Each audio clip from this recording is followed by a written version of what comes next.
Last year, a buddy and I decided to go camping in the Coconino National Forest area in Arizona. We were both needing to escape the stress that had built up and to just immerse ourselves in nature for a while. Our plan was to stay for several days and take things easy. When we got there, we set up our camp near the lake so we could try out my new canoe. The first couple days went great. We were hiking and fishing and canoeing, and we were finally starting to decompress. On the third day, we were relaxing at the campsite after hiking in the morning. Suddenly, we both caught a whiff of something foul-smelling, like a garbage can on a hot day. Of course, we both started joking and accusing each other of being the guilty culprit. We laughed it off and figured it was just a passing smell. But about an hour later, I was fishing by the shoreline of the lake when I caught the same foul smell again. It was a lot stronger this time, and I couldn't ignore it. I looked around trying to figure out where the smell was coming from, but I didn't see anything. It was unnaturally strong though, and it was bothering me to not be able to identify it. I walked back to the campsite and the smell stayed strong.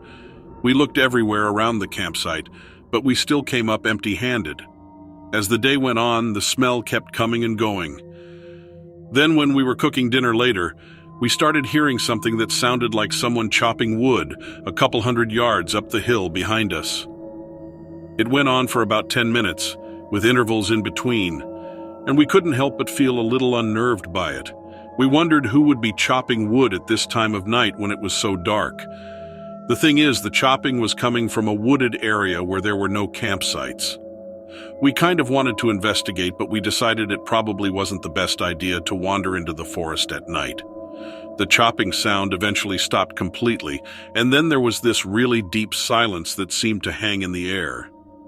We tried to shake it off and focus on cooking dinner, but we couldn't help feeling a little spooked by it. We eventually relaxed and were drinking and talking when suddenly we heard a deep, throaty bellow. The sound was so loud that it echoed through the hills above us and made us both stop talking immediately. I knew for a fact that there was no wildlife in Arizona that could make that kind of noise. We decided to move our tent and other camping gear right up to the shore of the lake. We figured that whatever was out there would have a harder time sneaking up on us from that direction at least. But we were feeling pretty nervous by then. We thought about packing up and heading for the truck, which was on the other side of the lake by the road we had driven in on. But it had taken us half an hour to walk into our campsite on the first day, and we didn't want to risk running into whatever had made that sound. We decided to stay put and keep a close eye out. We made sure to keep the fire going, thinking that might deter whatever it was. Probably about an hour after we'd heard the bellow, we heard the chopping wood sound again, but this time it was further away than the first time we heard it. It just didn't make sense. Then about 10 minutes later, we heard footsteps coming toward us along the shoreline. We shone our flashlights in that direction and we saw a guy and a girl heading toward us carrying a bunch of gear. When they got closer, we could see that they looked scared, and we asked if they had heard that strange bellowing sound. They said that they had and were too worried to stick around. We discussed our options and decided that it might be best if we banded together and hiked back to the forest road where our vehicles were parked. We packed up our gear and headed out, trying to look in every direction while we walked.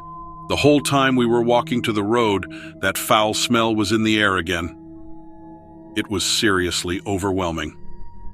As we were approaching the road, we heard a loud snap of a branch, and the girl started running ahead of us. Then about halfway between us and the girl, this giant thing stepped out of the trees.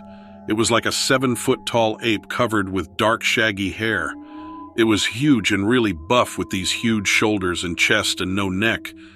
It was probably only about 50 feet away from us. The girl had kept running and we couldn't even see her anymore. The three of us just stood there like morons gaping at this thing. Then it let out a bellowing scream. It was like a jolt of adrenaline had shot through us, and we all just started sprinting up the road as fast as we could. We were gasping for breath, but we didn't stop until we reached our vehicles and drove the hell out of there. That thing was terrifying. You wouldn't believe how huge it was. No way in hell would I ever try to camp in that area again. I always wish we had a way to contact that couple so we could talk about what happened. because I'm sure it was a Bigfoot.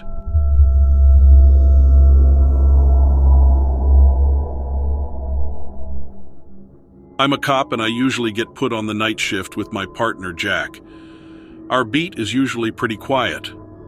Sometimes we'll get a domestic disturbance or have to bust some kid's party, but in general, our neighborhood doesn't give us much to do.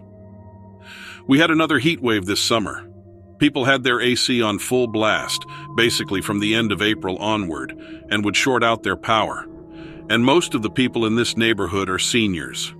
We got a lot of calls asking us to escort people to the hospital for heat stroke. It was actually worse at night because people just couldn't cool down. One of those calls was for this lady, Miss Thurmond. She's been retired for years, and she lives with her son. But he was out of town on a business trip. He hadn't heard from her in a few days and asked us to check on her one night. Miss Thurmond didn't answer the door, but I could hear the TV on inside. Jack and I circled around the back and hopped the fence. Once we were in her yard, I could see that she was in the kitchen. From the window, it sounded like she was talking to someone in the other room, but I couldn't make out the words. I knocked on the back door and asked her to let us in. She looked surprised to see us standing there, so I explained that her son sent us. She came out into the yard and told us that she needed a place to stay because she didn't want to be in the house. At that point, Jack and I were concerned. I asked her if someone was in there with her. She said no. I asked her if she was in danger, and she said she wasn't sure. That just made us more confused. She told us that she had been seeing things over the past couple of weeks. Doors opening and closing by themselves, footsteps in the attic, that sort of thing. When she went to sleep, she felt like someone was standing over her. She said she didn't tell her son about it because she didn't want him to think she was crazy. We didn't know what to say to that. If it was anyone else, I would have thought they were joking, but Miss Thurmond wasn't like that. And I'm thinking, all right, she's almost 80 years old. She's not used to being alone. Maybe she just worked herself up. Jack and I asked her if we could go in the house and take a look around. I told her that we'd stay with her while she packed an overnight bag. I could tell she didn't really want to let us in. Maybe she thought it was dangerous. I don't know. But she led us back into the house. We searched the house, but we didn't find anything out of the ordinary. No one was in there but us. We checked all the closets and under the beds, but there was nothing. We told Miss Thurmond that we didn't see anything, but she insisted that someone was in the house with her. We waited in the bedroom while she packed. Then we heard a stomping noise come from upstairs. It sounded like someone was jumping up and down in the attic. She got really spooked, so I told Jack to wait with her while I checked it out. The attic was full of junk and old boxes. It was dusty too, like no one had been up there in ages. I waved my flashlight around to see if I could spot a raccoon or something, but no one was up there but me, and there weren't any windows either. So, it wasn't like anything could have blown in from outside. I was just about to head back downstairs when I heard the stomping again. It sounded like it was right in front of me, and I'm telling you, I was looking at nothing but thin air. I even walked over to where it was coming from and moved some boxes out of the way. Every time I went forward, the stomping jumped back, like whatever it was had to keep moving backwards so that we wouldn't be on top of each other. I didn't know what to tell Miss Thurmond or my partner. I didn't have an explanation for what I was hearing, and I had to believe my own two eyes, even if it didn't make sense. I knew she hadn't been wrong, but I didn't know if confirming Miss Thurmond's fears would be good for her. So I went back downstairs and told Jack to check the attic. If he didn't have the same experience as me, I figured I could write it all off. I got Miss Thurmond out of the house and set her up with her neighbor a few blocks down. When I got back to the house, Jack was standing outside. He said he had something to tell me and that he didn't want me to laugh. That's how I knew we'd heard the same thing. We weren't really sure what to do. It's not like we could do a stakeout and hope the ghost showed itself. We weren't even sure it was a ghost. I called Miss Thurmond's son to let him know his mom was fine and we got out of there. Anyway, that was this summer. I check in on Miss Thurmond every so often and she says she's still hearing things. Her son has started to hear and see things too. They're debating whether to sell the house or not. I think I would.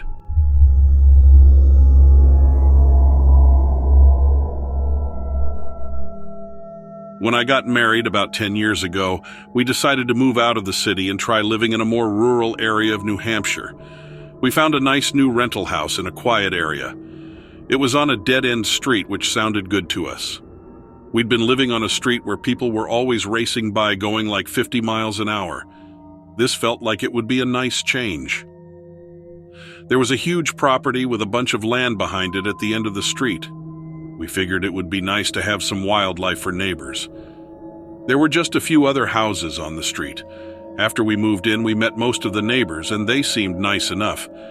But we never saw anyone around at the big property at the end. Nobody else seemed to know anything about it. Like I mentioned, our rental was a new build, as were the other houses, so no one had lived there long. The neighbors said they hadn't really seen lights on in the old place. They said they occasionally heard screaming sounds coming from that direction that they assumed were bobcats or red foxes that were common in the area.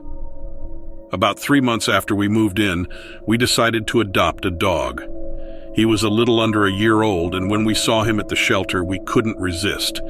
This dog was completely untrained, but we figured since we had a big backyard, we'd at least have a lot of room to work with him. About a week after we adopted him, I came home from work early in the evening. My spouse was out of town, and I went out to check on the dog. I saw that he'd dug a hole and escaped under the fence. One of the neighbors came out and said she'd seen the dog running off toward the old property. She hadn't tried to get him since she couldn't leave her kids. I walked up there to look around. The old house was pretty hidden behind some big trees, so I'd never really gotten a good look at it. When I got to the back fence, I saw an old "Trespassers will be shot" sign hanging there. I didn't think it would be a good idea to go through. The place looked deserted, though. The fence was rusty and broken, and the bushes were overgrown and taking over. I looked in one of the windows and saw old furniture, but no sign of life. I was trying to decide if I should go ahead and trespass when I heard a scream. I dropped down and looked through the fence as best I could. It got totally quiet, and I didn't see anything. Then I saw this fox take off from the underbrush and make a mad dash along the side of the hill, and I realized the scream was coming from it. Then I saw this massive thing chasing after it. I don't know what to call it. It was like a giant demonic-looking canine. It had like a huge mane of fur around its neck and was snarling like crazy, chasing this fox. It caught up to the fox with no problem and clamped its jaws around its neck, and I saw blood spurt everywhere. I turned around and ran back to my house and locked myself in. Holy freaking God, I was more scared than I'd ever been. I'd never seen anything like that. The freakiest part is that it was 6 or 7 feet tall and running on its hind legs. You could almost call the body human-like except for the size and the hairiness. All I could think about was my poor dog on the loose out there. When I calmed down, I went to see which neighbors were home so I could warn them. The ones I talked to thought it must have been a bear I saw, since that was the only large animal known to be in that area. I assured them it wasn't a bear, but what could I say? I had no name for the thing I'd seen. I felt obligated to let everybody know. I knocked on the door of the last house, and this gnarly, sunburnt old guy answered and tells me he's seen that dog. I assumed he meant my dog, but came to find out he was talking about the giant thing that attacked the fox. I just stared at him and explained again what I saw, and that it was no dog. He led me into the house and got a notebook off a shelf and turned to a drawing. Holy crap, if that drawing didn't look really similar to what I'd seen. The guy said he'd just moved into this house with his daughter, but he used to live over the hill and had seen this creature when he used to hunt. He kept referring to it as a Dogman. He said that when he was out hunting and saw it, he thought it was a coyote, but then it stood up, and he immediately knew it was something much worse. I was just floored by his story. I told him I thought I should call the police, and he just kind of laughed. I stepped back outside and looked up at the road, and my dog came barreling out of nowhere. He was whimpering and jumped on me and was shivering like crazy. He couldn't stop shivering. I took him home and wrapped him in a blanket and held him for a long time. I never want to see something like that again. We moved out of there as soon as our lease was up.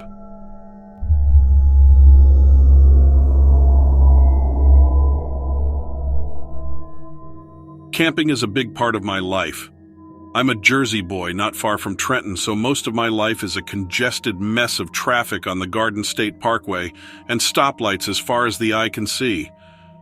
I love the city life, but it gets crowded. I need to recharge my batteries every now and then. Going out in the woods by myself is the perfect form of therapy. My family used to think it was weird that I would go camping alone, but over the years they have just accepted it as one of my many quirks. I've even taken my younger siblings out with me, but it never stuck. They'd rather stay home and play video games. No one else in my family is into the outdoors. They are born and bred city people. I was exposed to the outdoors after watching a documentary on Yellowstone. Since then, I've had an intense interest in the wild. Few people realize that Jersey actually has a lot to offer in terms of nature. The Pine Barrens is a huge tract of wilderness that is seldom explored. Whenever the city is getting to me and I don't have time or the funds to plan an elaborate wilderness excursion, I run to the Pine Barrens. I typically go every few weeks and I explore a different section each visit. I have a very detailed map of the area, and I mark off each section that I've camped in and hiked through. I was planning on stepping foot on every inch of ground in the park, but now I think I've seen enough. My last trip to the Pines started off as it normally did. I was in the southern part of the Pines called Wharton State Forest. It was a favorite of mine because it is one of the biggest continuous sections of wilderness in the state of New Jersey. The hike-in was beautiful, and my first night I slept soundly with no issues. I made good time getting to my first campsite, so I decided to hike further into the forest and stay another night before making my way back the following morning. There are some great wilderness campgrounds in Wharton that are only accessible by kayak. I rented one from the recreational grounds and paddled out to the less traveled parts of the forest. It's a beautiful area with all kinds of interesting wildlife, but as I approached the riverbank, I felt like something malicious was watching me from the underbrush. At the time, I thought I was being stupid. An experienced outdoorsman should not be scared by superstitious feelings, but alarm bells were going off in my head. The sun was beginning to set as I pulled my kayak up onto the bank and tied it off.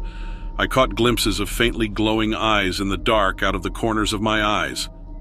I laughed at myself for being paranoid. I thought my mind was playing tricks on me. It wasn't. It was warm, but I opted to set up my full tent instead of just a tarp. My nerves were on edge and I slept uneasily. I couldn't put a finger on why I was so anxious. Then I realized the forest was utterly silent. No hum of bugs or chirping crickets. I poked my head out of my tent to see if I could hear anything. A hot, dry wind prickled the skin on my face and the smell of sulfur hit my nose. A pair of faintly glowing eyes peered out at me low in the tree line. Some predatory creature was stalking me. I watched in terror as the eyes floated up in the dark several feet above where a normal person's head would be. The creature stepped out of the trees, and I saw its horse-like head slide into the light. I let out an involuntary gasp, and the creature's leathery wings snapped open. It opened its mouth and let out a low growl. Steam vented from its throat like it had a small fire inside its belly. I ran for the kayak. It was a short run, but I smashed through the underbrush and cut up my unprotected legs. I almost had a heart attack trying to undo the knot that tethered the kayak. I pushed the boat into the water and jumped on. I was about halfway across the river when I heard the beating of giant wings. It sounded like flags snapping in the wind. The creature was circling above my boat like a massive vulture. I could make out the faint glow of its eyes and puffs of smoke hanging in the air. It dived for me like a hawk. I jumped out of the kayak and hung off the side. It smacked into the kayak, causing it to bounce against my head and bust up my face. Some water must have splashed on the creature. I heard a sizzle like water on a hot pan and a high-pitched screech from the creature. It beat its wings and went back to circling me in the sky. I was halfway across the river and decided I was better off swimming the rest of the way. There was very little current, so I made it to the opposite riverbank without trouble. I knew the creature did not like water, so I used the rope for tethering the kayak to tie myself to some tree roots at the edge of the water. I finally relaxed and kept just my head out of the water. The creature landed on a tree above me. I couldn't see it, but the sulfur smell and hot, dry air hung around for several hours. Eventually, I heard the snapping of wings, and whatever it was flew off. I have never been more relieved in my life. I made it back to the more populated area of the park, and some nice hikers gave me a spare set of clothes. I told them my canoe got overturned on the river when they asked what happened. I didn't think anyone would believe what happened to me.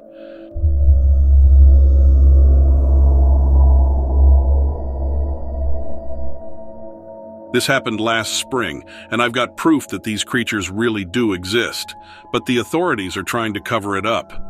Here's what happened. Me and Toby are both experienced hikers, and we've always wanted to do the old Rag Mountain hike in Virginia at Shenandoah. It's like a bucket list thing. We both finally got some time off work and decided to go for it. The thing about this trail is they don't allow you to camp above 2,800 feet, and the summit is at 3,585 feet, so we decided to backcountry camp in the Berry Hollow area. This was on a Tuesday night, and there were some cars in the parking area, but we didn't see a soul in the woods. Kind of surprising because it's a popular hike, but it was in late May while school was still in session. We found a sweet spot about 1.5 miles from the parking area and set up our tent. We didn't stay up late since we wanted an early start. I woke up in the middle of the night and lay there for a minute trying to figure out why. I heard it then. Something was walking around the campsite. I sat up and listened, but I didn't panic. I figured it was a deer close by, so I laid back down. No growling, nothing to worry about, right? Toby slept right through it.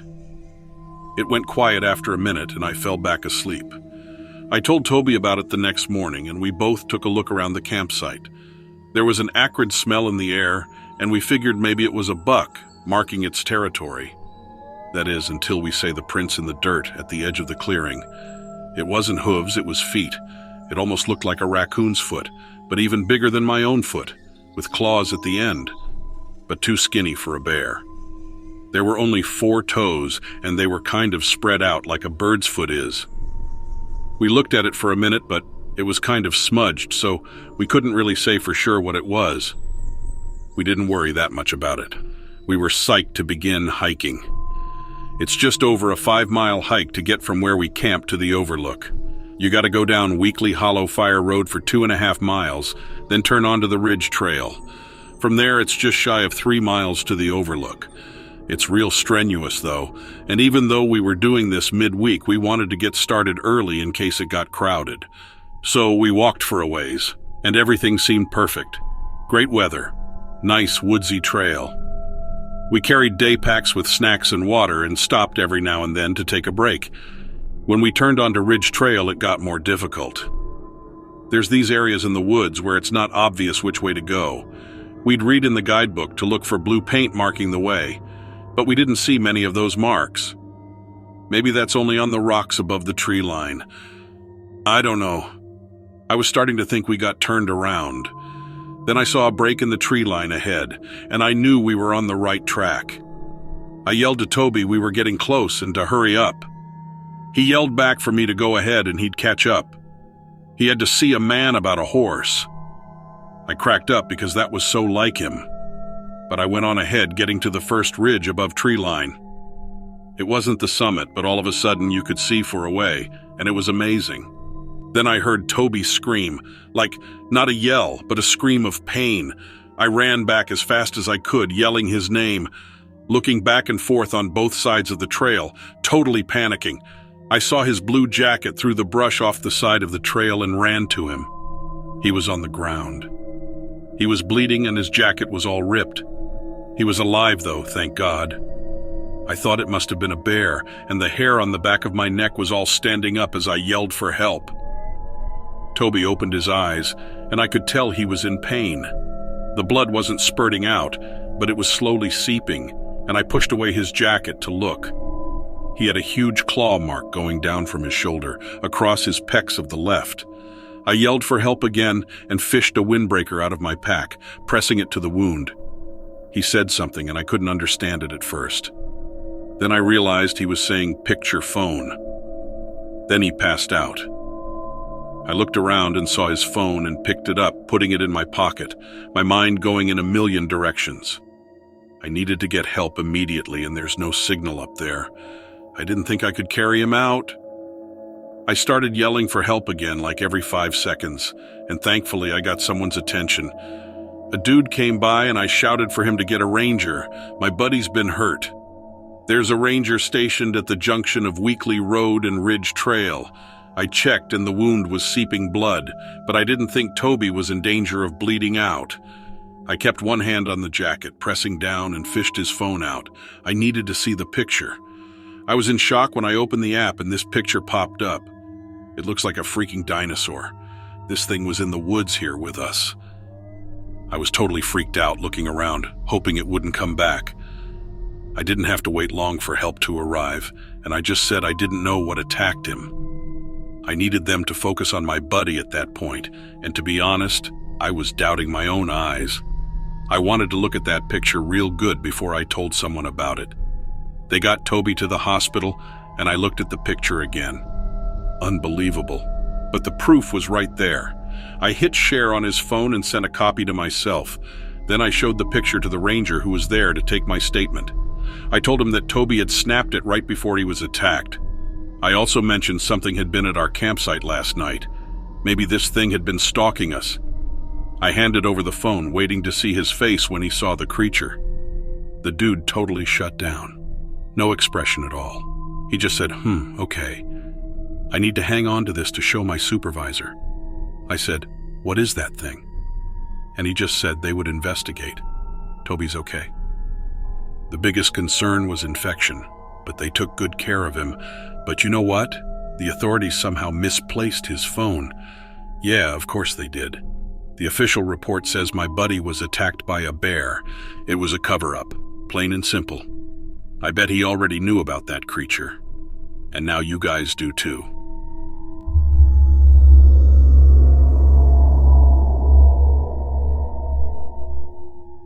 I have a freaky experience that happened to me a little while ago. I'm an avid explorer, and I love checking out abandoned buildings and stuff like that. I was never a believer in the paranormal, but now I just don't know. There is at least more out there than we care to admit. One day I was hiking and I saw the mouth of a cave. It looked awesome and I went inside to check things out. It was far too dark to go without a flashlight, so I figured I'd return the next day and check it out once I had a flashlight with me. The next day, I was planning on making a day of exploring the cave. I packed myself a nice lunch, plenty of water, and a flashlight, and headed back to the cave. When I arrived where I thought the cave was at, there was nothing there. I'm pretty good with directions and do this sort of thing all the time, but I must have gotten the location wrong. I spent hours retracing my steps and trying to find the cave again, but it was nowhere to be found. Finally, it got dark, and I started heading back to my car. Even though I didn't find the cave, it was still nice to hike around the woods and soak in the sunshine all day. I got to the location I originally thought the cave was at, and it was there again. I swear I visited that exact spot at least 5 times that day. There's a slight possibility I was mistaken, but I'm telling you, I retraced my steps and mapped out where I had walked and where I hadn't walked, trying to find this damn cave. It was like it just appeared suddenly out of nowhere. I wasn't crazy about the idea of going into the cave then for a couple of reasons.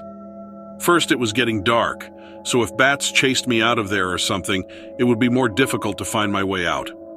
Secondly, if I broke my ankle or something, nobody would be around to help. Also, the park was about to close, and it's technically illegal to be there that late. I'll be honest though, that last one very rarely stopped me. I spent all day looking for the cave and didn't want to go home without achieving my goal. I turned my flashlight on and went in there. It was pretty cool at first. It went way deeper down into the earth than I figured it would, and there were all kinds of stalactites, stalagmites, and many natural beauties that no human hand had probably ever touched. I've been to caves before, but this thing was seriously gorgeous. I was surprised it wasn't more well known and that the park didn't close it off and try to preserve it. It was worth the wait and spending the whole day trying to find it.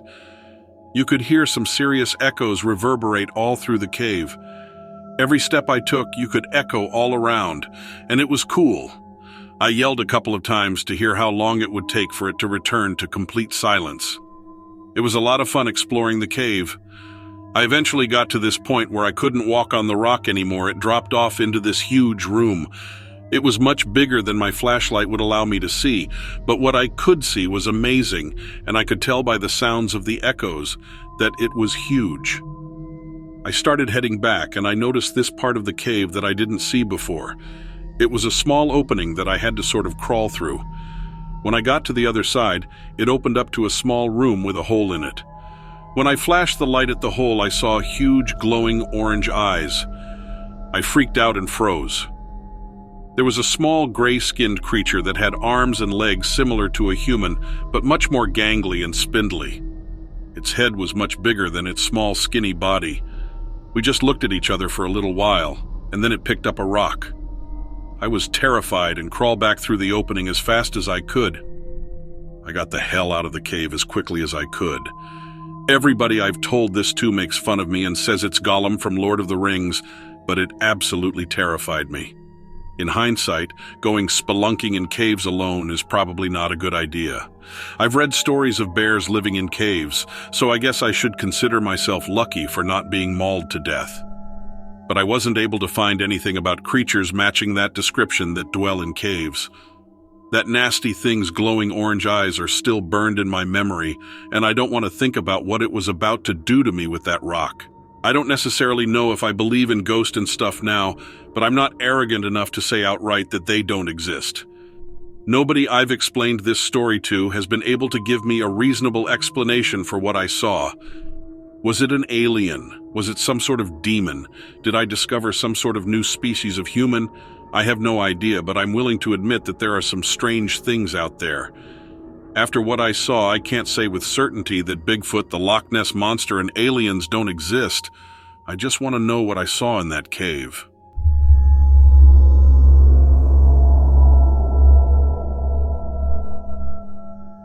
I was cleaning out my grandfather's house after his passing when I found a journal from his grandfather detailing some of his experiences, like searching for gold up in the northern Yukon and hunting for lost treasures in the Amazon. The binding of the journal had all but failed, and the pages were extremely fragile, but it could still be read for the most part. I was the family history nerd, so the journal was given to me, and reading it was quite the wild ride. I felt like a kid again, sitting by a fireside listening to my grandpa's wild stories. He always used to tell these crazy tales about his father and his grandfather. I thought they were mostly fiction, or at the very least, heavily embellished, but reading the journal made me rethink everything I ever knew. The journal started out normal enough. He was talking about his journey to reach the Amazon rainforests. It was the late 1800s. So there were no roads that went in, so they had to go up the river. Most of the entries were about the weather and the landscape. He said it was like nothing he had ever seen back home. The mountains and tall trees engulfed the horizon line. It was a barren, lonely, wild place. Navigating the river was a challenge, and it wasn't unheard of to lose people on the journey there and back. I found the journey fascinating, but about halfway through the journal, he starts talking about the creatures they found there that should have died out thousands of years ago. The first time he mentioned it was August 23, 1893. The group he was traveling with made their way into a local village. He said that it wasn't uncommon to find large animal carcasses in the jungle that had tusks, and that the locals would harvest the ivory to sell, and that finding one of these creatures was almost as good as finding gold. He was walking around the village when he saw what he thought was mammoth tusks sitting alongside a group of houses. He took a closer look at them. He had never seen mammoth tusks before. He said they were huge, and that the animal they once belonged to must have been gargantuan. He then said one pair of tusks in particular had bright red blood running down them, as if the animal had just been killed moments ago. He asked around the village about the tusks with the blood, but no one would talk. He thought their hesitance to speak to him might be because he was an outsider, but he felt like they were hiding something. Maybe they didn't want any more people to know where they were taking these creatures out there. The next time the prehistoric mammoth-looking creatures came up in the journal was in the spring of the following year. He met another explorer and prospector who had a coat of the thickest hide he'd ever seen in his life. He asked the man about the coat. The man laughed and said it was mammoth hide, at least that's what the natives call them, and they hunt them. My great-grandfather didn't believe him. Mammoths had gone extinct thousands of years ago, but the man said no, they hadn't. Well, at least not these ones. They are not your ordinary mammoth. The Amazon is the perfect place for them. Remote and nearly inaccessible to humans. In the journal entry, my great-grandfather thought about the idea of living mammoths. He said the prospector was right, that the environment was perfect for them, but still, he had a hard time believing such an animal was still walking among humans after all these years. It was the following summer that made him believe, June 30th, 1894. My great-grandfather was traveling with a different group. They were going further north, hoping to find an area that hadn't already been picked clean. He had heard some stories of men up there finding nuggets of gold lying along the river rock near their campsites. They were warned by some local villagers before they left. They told the men to stay south of the river. They said there were evil spirits north of the water that were extremely dangerous. No one in the party believed in such things, so they didn't heed the warning. It was fairly common for prospectors to tell ghost stories to try to keep others away from their strikes. They figured the natives were doing the same thing, so they went north of the river. My great-grandfather said the landscape up there was incredible, almost as if he had stepped into another world. The mountains were bigger, the trees were bigger, even the plants were bigger up there. There were areas at the foothills of the mountains that were fed by geothermal springs. The plant life there was like nothing else he had seen. They saw many large animals out there that were double their normal size. One member of the party shot one of the cougars and measured its pelt at 12 feet long. My great-grandfather mentioned that the wildlife were very wary of humans and it was rare to see one up close unless it was hungry. That's how they got the cougar. It was looking for an easy meal. On the 30th of June, they were camping along the edge of the river. It was just before dawn when my great-grandfather heard rustling in the foliage nearby. He poked his head out of the tent and saw a herd of these mammoth-looking animals going to the river to drink, but they didn't have much hair covering their bodies. He said they were about the size of an Asian elephant, and they were able to move through the grass and trees almost silently. The only reason he even heard them was because one of the creatures was brushing its tusks against the ground. My great-grandfather was in disbelief. At first, he thought he must be having a dream, but the other members of the party saw them too.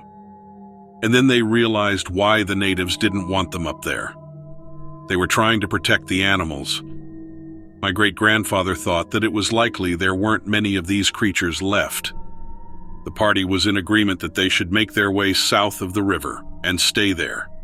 No one knew if they were aggressive or not, and no one in the party wanted to have their camp near them if they were.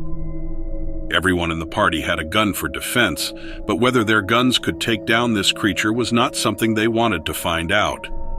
Now, my great-grandfather has been gone quite a while, so I can't ask him if the stories are true or not, but that's what he wrote. I can't imagine him making such a detailed account of everything else just to throw a fake story about small mammoth-looking animals in there. I did a little bit of research after I read his journal and found that there were other tales of living prehistoric creatures in the Amazon and other places around the same time period. So maybe there is some truth there after all?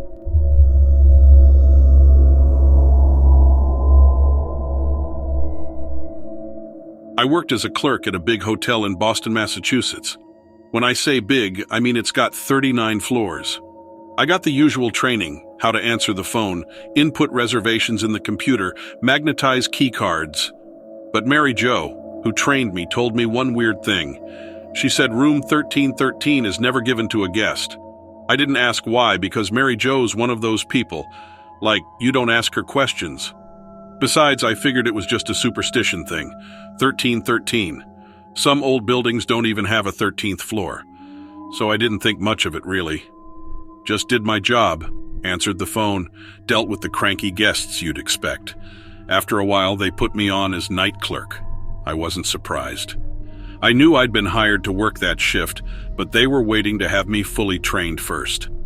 I was prepared. Switched up my sleep schedule, loaded games on my phone. On our phone system, you can tell where a call is coming from: laundry room, kitchen, office, or even which guest room. So you can imagine what I thought when a call came from 1313. I answered it thinking it was a mistake somehow. Maybe the phone wires got crossed. There was nothing on the other end, just something that sounded like air rushing. Or maybe someone breathing. Okay, so it was scary. It was like 3 in the morning or so and no one was around. No guests hanging around the lobby, no cleaning people wandering though.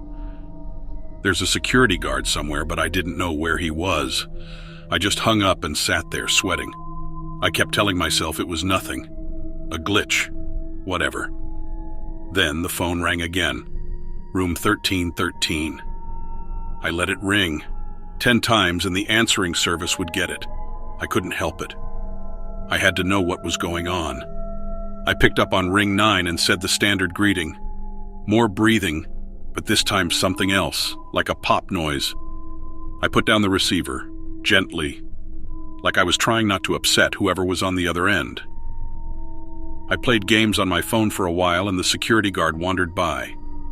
I thought about asking him if he knew anything about 1313, but I was scared to hear the answer. I jumped when it rang again, but this time it was room 1214 wanting more towels. The clock ticked over to 4 in the morning. The phone rang again, 1313. I picked up and said, "What do you want?" No answer. Breathing and another weird pop. Now I was sure someone was messing with me. This had to be an initiation ritual, some sick joke. I marched down the hall to the elevators. I got in and pressed the button for the 13th floor. The hallway was dim and quiet. Hardly even a TV noise. I could hear my shoes on the carpet.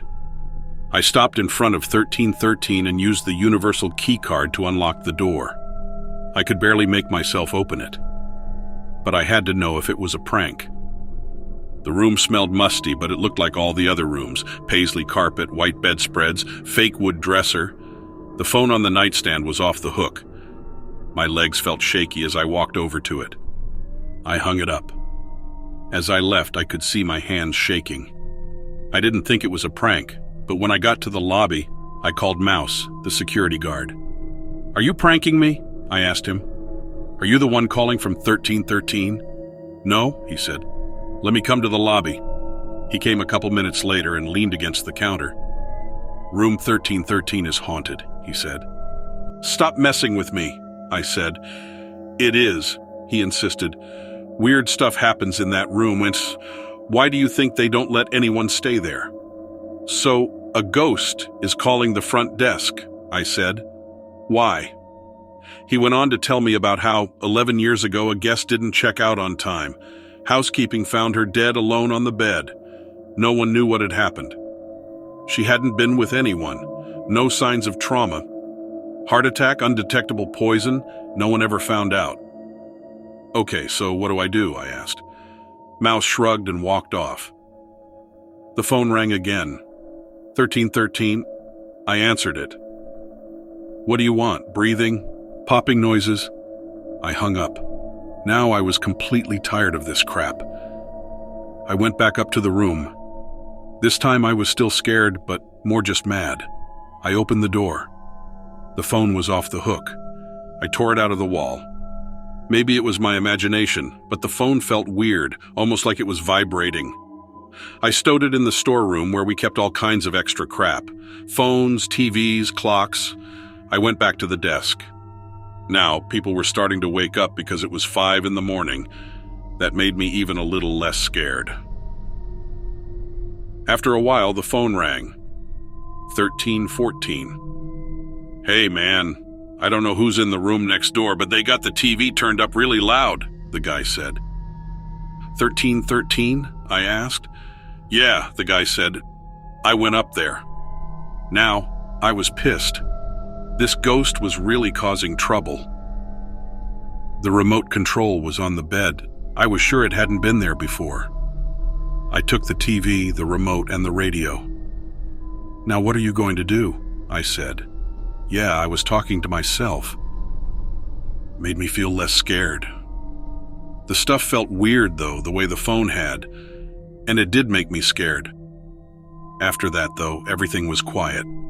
I keep expecting the ghost to figure out some other way to communicate or amuse itself or whatever it was trying to do. Hasn't happened yet, though.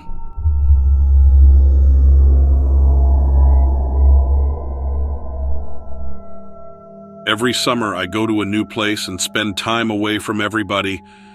It helps me get my bearings before I get overwhelmed by the constant pressure. Since I started teaching years ago, I've realized you have to grab time for yourself wherever you can. I try to treat myself to a hike after school when I can. The kids are great, and I wouldn't have it any other way, but they're relentless. The drama of 30 kids stuck in a classroom is hard to imagine if you haven't been there.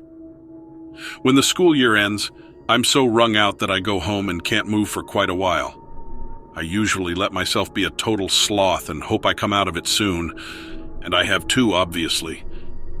There's no choice but to use the downtime to work on everything that's fallen apart at the house. There's no time to deal with it during the school year. It takes me a month to feel like I've put things in order enough to look around a bit. That means it's usually the beginning of August before I start planning a trip. This time I wanted to see the redwoods. I had been around them a bit when I was a teenager, and I'd always meant to go back. I wanted to camp right in the middle of them. This was when the internet was just getting going, so it was a lot harder to plan your trip details. I'd found a spot that I liked, Jedediah Smith State Park. It's close to the California-Oregon border. There was no Google Maps, but I figured there was probably something better than my paper maps. I got on my computer, and I think I got on MapQuest or something. I plugged in the starting point and the destination, and I got these line-by-line written instructions. It was a lot. I printed it out and had several pages of directions. I didn't even read through them. I guess I figured the map robots must know what they're talking about. By then it was around my birthday, August 5th, so I had 2 weeks to get out and back and be ready for school. I got my camping gear thrown together and tossed it all in my Jeep. It was a pretty unorganized trip since I'd left it so late, but I was glad to get out of there and on the road. I took my pages of unread directions and headed out. Everything was going fine till I got to Winnemucca. I was traveling on the usual highways, very straightforward. I stopped at some desert cafe and got something to eat. I went and ate in my Jeep and started looking over my directions. I had reached some kind of crossroads, and the instructions had me leaving the main highway and getting on an old state highway. I trusted the robot gods and got back behind the wheel. I was on a 2-lane road and huge trucks were passing going like 90 miles an hour. It was close to midnight and pitch black since the street lamps had disappeared. Still okay, but then I was randomly instructed to turn onto a dirt road. I started questioning my sanity then because this road didn't seem like it led anywhere people would want to go. I was really naive then and kept going. After about 20 miles of dusty bumping along, all this strange wildlife started to appear. These big birds kept swooping in front of my car. They were beige-colored. Beige birds. They looked about a foot long. I thought birds slept at night. Then all these giant jackrabbits started appearing. There were dozens of them, so tall and jumping in front of my car, I had to keep slamming on the brakes. They didn't seem to have any regard for vehicles at all. I think I hit one of them. But there was no way I was stopping. I saw some kind of animals with horns. I don't know what they were. I kept catching glimpses of them out of the corner of my eye, and some other animal that kept shrieking. I mean, I was surrounded by the most surreal wildlife, and every so often there was a sign warning to be careful of stray bullets. Seriously mind-bending. I had to go pretty slow because of the potholes. I came to a spot with such a deep hole that I couldn't drive through it, so I turned into the field to go around. And out of nowhere, something descended out of the sky with a blinding blue light and hovered about 100 feet in the air. I stopped in my tracks and realized that it was totally silent. My high beams were on, and in front of me were these carcasses laid in a circle, a real variety of them. And in the middle of the circle, more carcasses laid in an X, like X marks the spot. The blue light seemed like a searchlight shining around, but it stopped when it landed on the X. The carcasses on the ground started quivering like they were vibrating. And out of each one rose a pale, wispy form, and they all got drawn up into the light toward the aircraft. I don't know what to call it, but an aircraft. It was triangular-shaped. After that, the carcasses became still again, and the blue light disappeared. This whole time, everything had been completely silent. As soon as it was gone, I hightailed it out of there as best I could, and all the crazy wildlife reappeared. I really want to know if anyone else has reported something like that. I still can't wrap my mind around it. And apparently, in those days at least, MapQuest always gave you the shortest route possible. As the crow flies, I never follow directions like that anymore.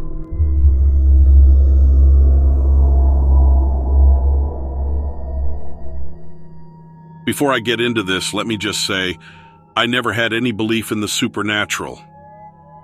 Like most rational people, I always look for the scientific explanation behind reports of ghosts or strange creatures. But I've never been able to explain what I experienced in this building back when I was in my 20s.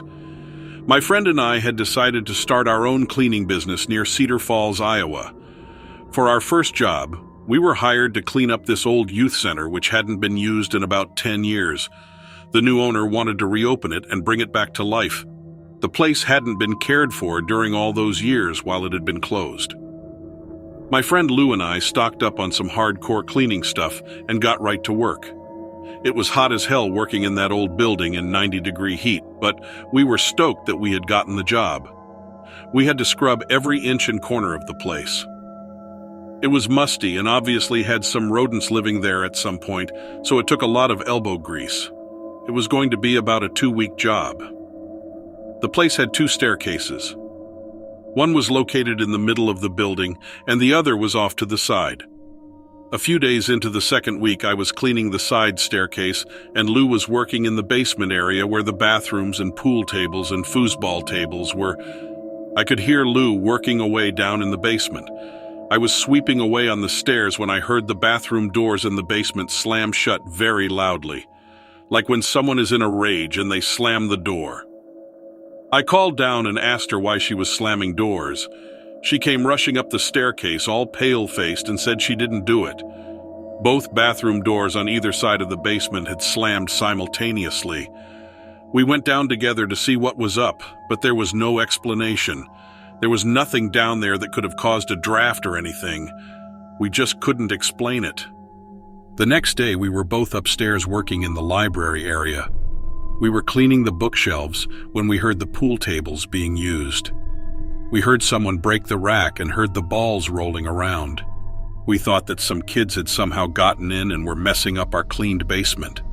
So I rushed down the center stairwell and Lou went down the side stairwell so we could come at them from 2 directions. Well, we got down there and just about ran into each other, but we didn't see anyone else. We went to look at the pool tables and there were no balls out. All the pool sticks were lined up just like we had left them. The basement was really starting to freak us out. I mean, if I had been there alone, I think I would have abandoned the rest of the job. It's a good thing we both heard the same thing. The next day, we were working together in the main office. The lunchroom was just outside of the office, and we had turned on the stereo out there. We had it up pretty loud, and then all of a sudden it just shut off. Lou went out to investigate and saw that the stereo had been unplugged. We checked out the electrical socket, and it didn't seem to have a loose connection or anything. We plugged it back in, and it fit very tightly, and the music started back up. At this point, we really started questioning our sanity. There was no one else in the building. We started feeling distrustful of the place. I mean, every day now there was a new weird thing. We turned the stereo off and went back to finish our work as quickly as we could. But then we started to hear noise coming up from the basement. We went and stood at the top of the staircase and could hear that it was children's voices. We knew no one was down there. This time we didn't even bother to go check. It mostly sounded like laughing, but then there was some weird whispering mixed in. Then there was this high-pitched maniacal laugh that sent us running back to the office for safety. We sat and listened, but everything had gotten quiet. But we decided to leave early that day. We didn't want to go back and finish out the week, but we also didn't want to get a bad review on our first job. We just had to get the mopping done and pack out all of our stuff. We were feeling really edgy by then. Every little noise made us jump. Up until that point, the energy in the place hadn't really felt malevolent or anything. But that day, something in the air seemed to change. You could feel like a real heavy pressure in the air. We had managed to get everything mopped and our supplies loaded in the car. We went back in to turn off the fans and the lights. Lou had gone to switch off the basement lights, and I heard her scream down there. I ran down, and the damp floor was covered in dirty footprints. Dirty, barefoot prints, like a bunch of kids had run all around the basement. We just ran out of there and drove away, so relieved that we didn't have to go back. I never believed in ghosts and have never seen a ghost, but that place really ended up creeping me out. I tried to find out if there was some history of a tragedy or something, but I couldn't find anything. Except there do seem to be a lot of native burial grounds in that area, but who knows?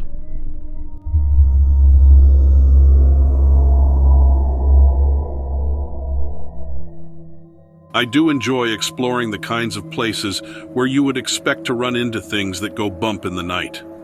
I enjoy hiking swamps, exploring abandoned houses, and I've even done a seance or two. I never saw anything out of the ordinary while doing any of these activities, so I assumed that all the stories I've heard about strange creatures weren't real. But then on a bright sunny day while at work, I had my assumptions smacked upside down. I'm a plumber by trade, so I'm used to seeing disgusting things inside pipes, but I am not used to coming face to face with monsters from my nightmares in there. About 2 months ago, I was called into a job where the client had nasty smells seeping up from their drains and strange howling noises coming from inside their walls. I figured it was some sort of blockage that was vibrating the pipes. I was wrong. My first move in these types of jobs is to snake the drain. If you're not someone who knows anything about plumbing, a drain snake is just a coiled-up cable that you shove down the pipes to physically break up the blockage. The cable is a flexible metal wire, so it can move but be tough. If you have enough experience, you can tell a lot from a drain snake. I can tell how wide the pipes are, and when it turns based on how much contact the snake is making as it bounces from side to side every time. So in this case, I was cranking the wheel that controls its descent and was expecting to feel some resistance when I hit the clogged spot, but it never happened. Eventually, I felt the tip of the snake enter an open chamber. It was no longer hitting the walls of the pipe, so I knew I was in the large main sewer line under the house that led to the public lines in the street. There was clearly no blockage. Now this was odd, but not the end of the world. I started to wind the snake back up, but it suddenly snagged on something. I tried to maneuver it around to get it free, but it wouldn't budge.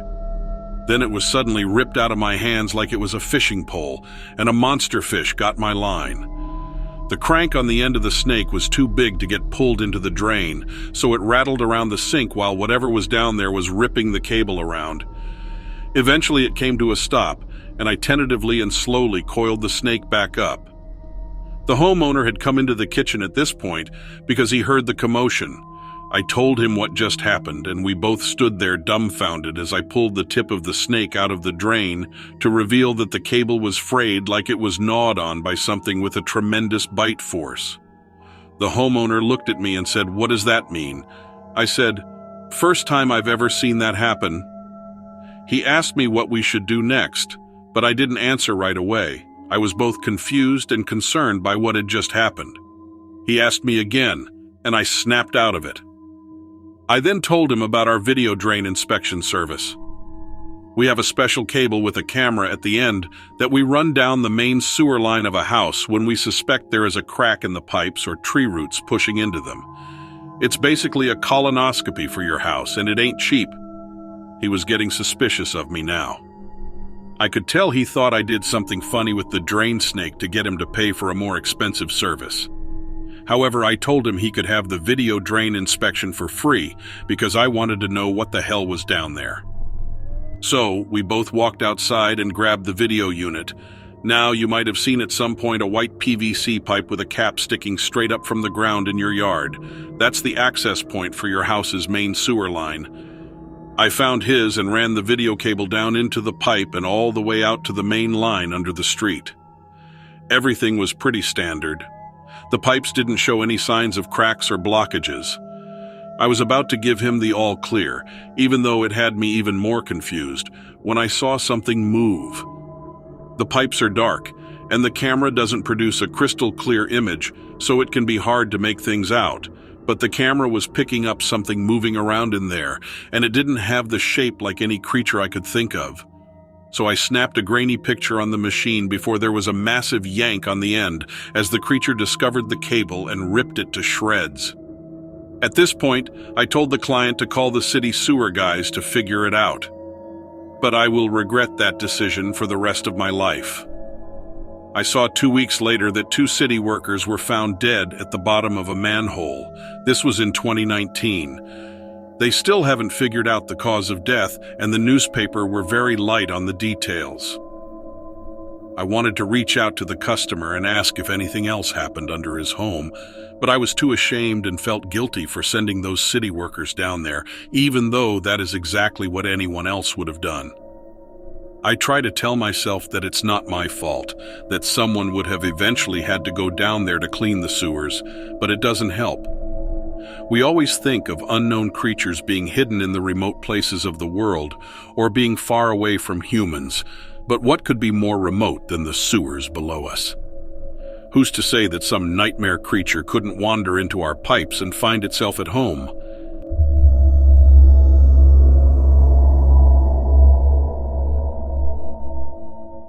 I try not to drive at night anymore, especially not during the winter. Just something about the headlights bouncing off the snow that reminds me of the terror I felt that night. It's supposed to be a happy time of year. Everyone is warm and cozy, enjoying time with family. I was actually coming home from our corporate Christmas party. I work in Farmington, Connecticut, but live on the outskirts. I'm just far enough to be away from the noise and pollution.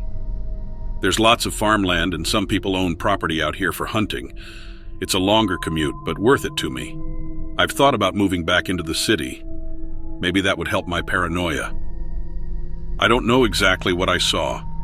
I've read descriptions that are similar to it, but I feel like it's impossible to know for sure. It was big, way too big to be a person. It was moving on the side of the road, fully illuminated by my headlights and their reflection off the snowbanks. Its legs were way too long to any normal person. Imagine the tallest basketball player you've ever seen. It was like that, but another 5 feet taller. The steps it took were so big, it felt like it could keep pace with my car. Of course, that could have been because I had subconsciously taken my foot off the gas, entranced and stunned by what I was seeing. As my car coasted closer to whatever it was, I began to be able to make out more of its features. Holy cow, its muscles were huge. In high school, I was on the basketball team and had spent a lot of time in the weight room. The biggest guys in the gym couldn't even come close to the muscles on this thing's back. Its shoulders were the size of a football helmet. Coasting closer allowed me to see its hands, too. They were the size of a large pizza.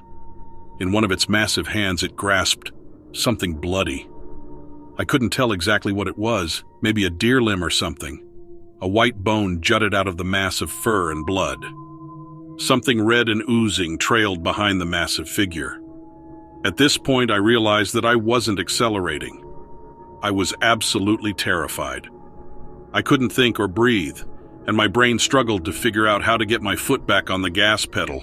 I was coasting dangerously close to the monster, close enough to see the winter wind blowing its hair. Its hair was thick and coarse, like a bear. I went to a bear sanctuary once and had a chance to pet a cub.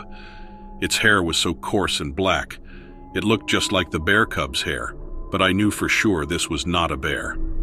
Bears are square-shaped and have stubby arms and legs. They have a snout and little round ears.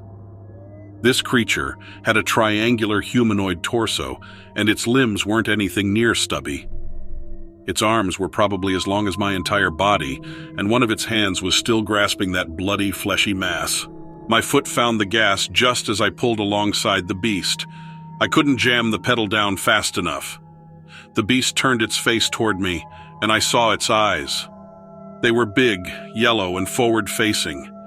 Its face was vaguely humanoid. The lower jaw jutted out several inches, and its upper lip was huge. The nostrils of its small, flat nose flared as if it was picking up my scent. It had a heavy brow, which its wide yellow eyes peered out from underneath. As we made eye contact, it gave a sharp jerk of its head. Its body turned towards me, and its lips parted, revealing huge yellow teeth. I punched the gas pedal to the floor. My wheels spun a little on the icy road as I tried to escape. My eyes should have been on the road, but I couldn't peel them away from the rearview mirror. It seemed like the monster tried to run after me, but it soon disappeared into the dark distance.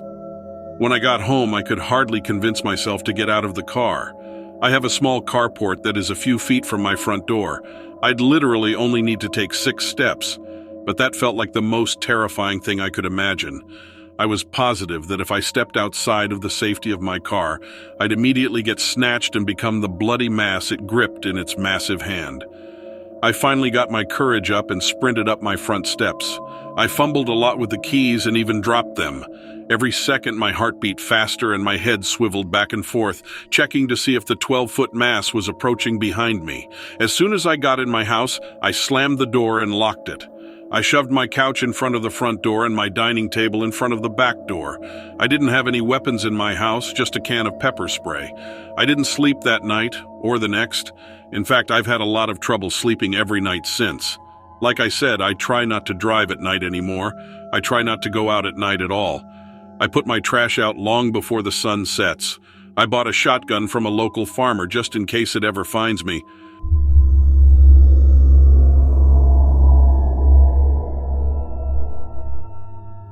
Do you believe in coincidences? I want to, but the conspiracy theorist in me doesn't always make it easy. I live in a small rural community about 3 hours south of Chicago. I'm not a farmer, and I'm definitely not some backwoods moonshiner, but I wouldn't exactly call the town I live in a city. You'll have to forgive me for not saying the name. I'll have to mention some specific geography, and maybe that will give it away, but the more trouble I can avoid, the better. I hope you understand. There's always that landmark, right? The stories always start with a specific landmark, something big that sets the scene. I guess my landmark would be the old factory building. Most people in our town made their money at the tempered glass factory before the factory burned down. Now the bones of the factory stand in place like a beached whale falling apart in the sun. Around that building sits the rest of the town. A few residential neighborhoods and then farmland encircles the community. That's it. That's the town. What we need to focus on is that factory. It burned down 20 years ago. I remember seeing the flames from the windows of my elementary school. Even as a kid, I could feel the town's heart breaking. I'm not sure why they didn't rebuild. I'm not sure why the remains of the structure were never demolished. I know if you asked somebody who was around back then, though, they'd say it was because of the creature. For a week leading up to the accident, people were talking about a great bird that they'd seen passing over the farmland. It took a while for the sightings to feel credible since the thing was appearing over the less populated areas first, but most of the town arrived at the same conclusion by the week's end. Eagles and vultures were the most popular theories, a genetic anomaly that had doubled or tripled the animal's usual size. Some said they'd seen it snatch a cow from their neighbor's fields. It was hard to believe that story since the neighbor in question never shared the story himself. Plenty of folks, young and old, saw the thing in the sky. I remember laying in circles on the playground, all of my friends beside me, just waiting for a chance to spot our weird animal. Everybody forgot about the bird after the factory. A few parents never came home to their families that day. The loss of life was far more significant than some bird. Never saw the bird again either. Fast forward 20 years, and here we are, except for the coincidence. I work at the local paper. Nobody reads it, I know, but I get paid to write specials every once in a while. 3 months ago, I was researching the conditions that led to the factory fire for a piece that we planned to run on the tragedy's anniversary. There were some reports of misconduct, poor working conditions, and predictable things that could lead to an accident. As I was sorting through the old headlines, though, I came across some reports of our old bird. There was a descriptor in there. I'll repeat it now. I thought there was a horse on my roof, up there stomping around. I ran outside to get a look, and that was when I saw it. Those weren't hooves on my rooftop, they were wing beats. Up on my roof was a giant man with wings covered in black fur. His head turned with the flickering movement of an insect, and his red eyes locked on mine. There's more. Those were the important parts. What are the odds that while I was researching the factory, I'd come across the one report from town that didn't describe the old creature as a bird? Whatever this person described, it definitely wasn't a vulture. I tried to track down the witness. They died a few days after the fire in an unrelated accident. No surviving relatives. I thought maybe talking to another witness might get me some answers. I was fixated on this thing, you know. Remembering the mysterious beast from my youth was a lot more exciting than a retread through our small town's tragic history. There were 13 witnesses whose names I could track down in the library's records. Of those 13, none were still among the living. A handful of them died in the fire itself. Then there was a car accident, a malfunctioning piece of heavy farming equipment, a drowning. The list went on and got increasingly more uncomfortable. How was it possible that everyone who saw the beast was dead? What are the odds that 1 week after the first sighting, our factory would burn down? And now here I am, looking into the factory itself and coming back across reports of the monster. That's what it is, I think. It has to be a monster of some kind, and it has to be connected to the fire. Here's my problem. There are gaps where there should be details, and I want to fill them in. But would hunting for those answers draw me into the creature's path?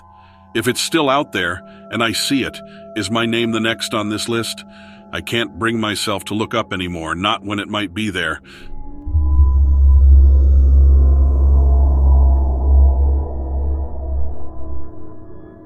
I come from the Pacific Northwest. My family has property near the Columbia River, a bit east of Portland, Oregon. When I was in high school in the mid-90s, I saw 2 large unidentified flying objects in the vicinity of Mount Hood. I almost wanted to deny what I saw because I remember going to school the next day and expecting everyone to be talking about it. But no one said anything. I watched the news and looked in the paper and didn't hear anything at all. So I didn't say anything to anybody. I assumed they would think I was a crackpot. I do know what the brain is capable of in regards to seeing what we want to see. And over time, our memories of events can change, even completely. I've kept it to myself for all these years, sometimes thinking maybe it was a dream. That obviously doesn't explain that my dad describes what we both saw in vivid detail. We had never had something like that happen before or since. It was sometime in the afternoon, and I remember it was during the spring, probably April or May. We were at the table out on our deck, and my dad was kind of lecturing me about my SAT scores. They weren't very impressive, and he really wanted me to get into a good college. I remember being really annoyed that my Sunday was being spent like that. I was staring upward, wishing he would stop talking, and I saw a large silver cigar-shaped object floating over in the direction of Mount Hood. It wasn't moving at all. It just looked like it was hanging there in the sky.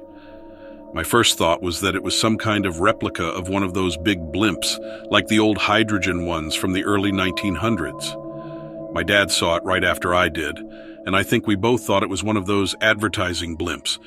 We were both watching to see what it would do. We didn't see anything extending from it, no propellers or engines.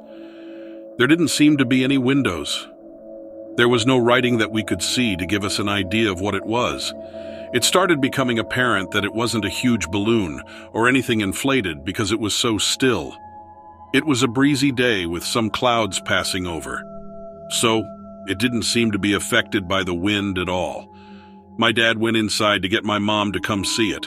I just stayed out there watching it. Sometime after he left, I was still looking at it, wondering what it was, when another one of these objects just materialized. For lack of a better word, it just appeared in the cloud above and behind the first object. It looked the same as the first one. The clouds that day were fairly light and wispy, not the big fluffy ones. So you could partially see through them in some places. In other words, I would say this other object didn't move into view or come from anywhere. It just seemed to materialize out of the air gradually, but quickly in just a few seconds. When I saw that, I got pretty excited because I sure had never seen anything like that before. Something just appearing out of thin air. As a high school kid, the possibility of witnessing something truly unknown felt thrilling. Then these bright blue, yellow, and green strobing lights started flashing from them. The lights were being transmitted from the top half of them. It was almost as if they were sending some type of light pattern upward. I called out to my dad to hurry up. I looked toward the back door and saw that my parents were just coming out. My mom was just gaping at it. A few seconds later, both objects started accelerating and traveling in our direction and were almost instantly above us. It was like warp speed. And as soon as that happened, the world around us lost all sound. There was no longer any ambient noise. No traffic noise from the busy streets just a block over. No more dogs barking. No birds chirping. It felt like I had instantly gone deaf. I looked at my parents and I could tell that they were having the same experience. Then the things were just cruising above us at a slow crawl, maybe like 3 miles per hour, just gliding along so slow. We watched them for maybe 20 seconds. I had the impression they were scanning something. Then as soon as they had passed behind some 2-story houses, I got my hearing back full force. A few seconds later, both objects instantly accelerated, traveling to the east and kind of upward. It was at such an incredible speed that they both vanished into the distance in just a few seconds, getting smaller as they went. So I know what we saw, but I was really surprised that nobody else had seen them. They were huge. And Mount Hood is a landmark. It doesn't seem possible that there were no other witnesses. My dad estimated their size at maybe 800 or 900 feet long, and so close to the city of Portland, completely unmissable. We kept looking to see if anything else would happen, but we didn't see anything more that day. I'm totally aware that blimps have been mistaken for UFOs more than once, but if you had seen how these things were behaving, you would know they were something extraordinary. I wish I could show you a picture of them. Back then, we just didn't have a camera on us all the time. I mean, we had a camera, but it was probably stuffed in a closet somewhere and hardly ever used. I hope I'll come across a really valid explanation for what happened that day.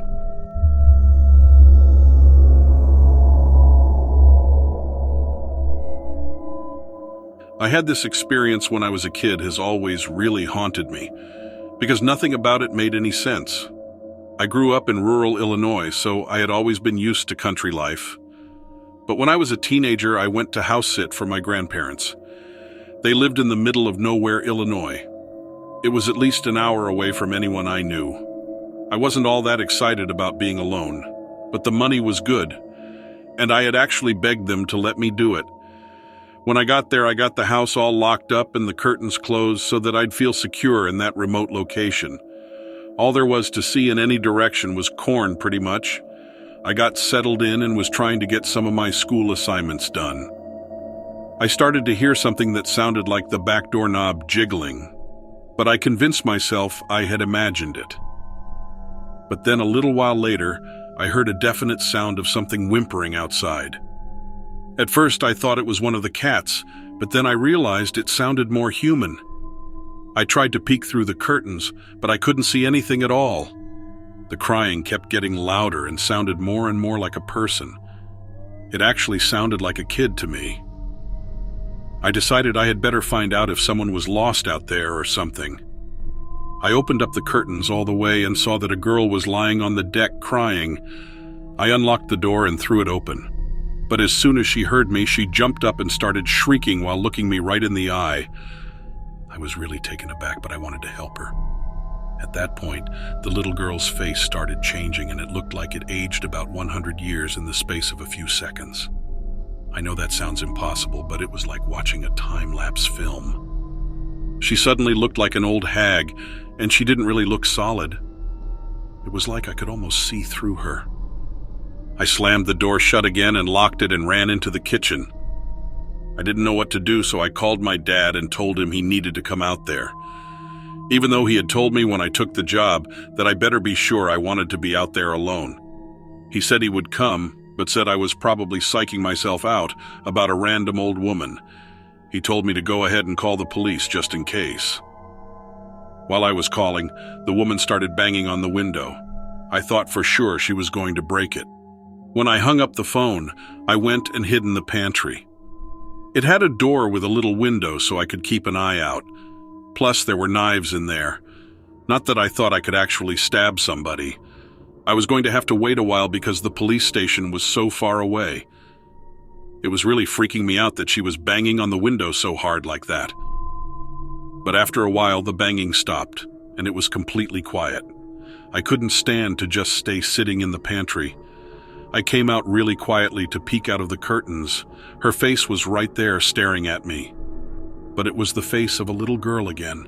She gave me this bizarre grin, then she turned and climbed up on the deck railing and jumped off. I screamed and ran outside. It was about 15 feet to the ground. But when I looked over, there was nothing there. And there was no sound of crying or screaming either.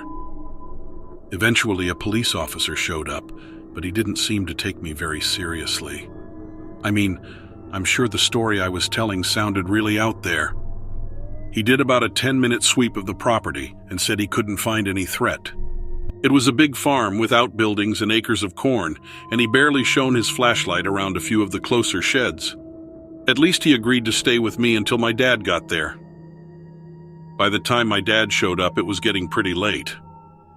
He turned all the floodlights on outside and told me to go inside and try to relax. He was going to sit out on the deck with his shotgun. As soon as I got to the bedroom, this ungodly wailing started sounding from the cornfields. I ran back out, and me and my dad were looking out over the railing. I looked down where the girl had jumped and saw a dark stain on the ground. It hadn't been there when I had looked before. When we went down and looked at it, it was just a wet patch of dirt. I was expecting it to be blood, but there was no reason for it to be wet right there. It was all totally inexplicable. The wailing just stopped. By then, my dad and I were both so jumpy, we both stayed out there watching until sunrise. In the morning, we looked through all of the buildings and found no sign of anyone. There was no sign of the woman ever again, but she had absolutely terrified me. There were no missing persons reports or anything. I was so traumatized after that. I couldn't rationalize why such a freakish thing had to happen right when I was by myself out there. For a long time afterward, I hated being alone, and I couldn't stop thinking about that apparition, or whatever it was. I just wanted things to make sense.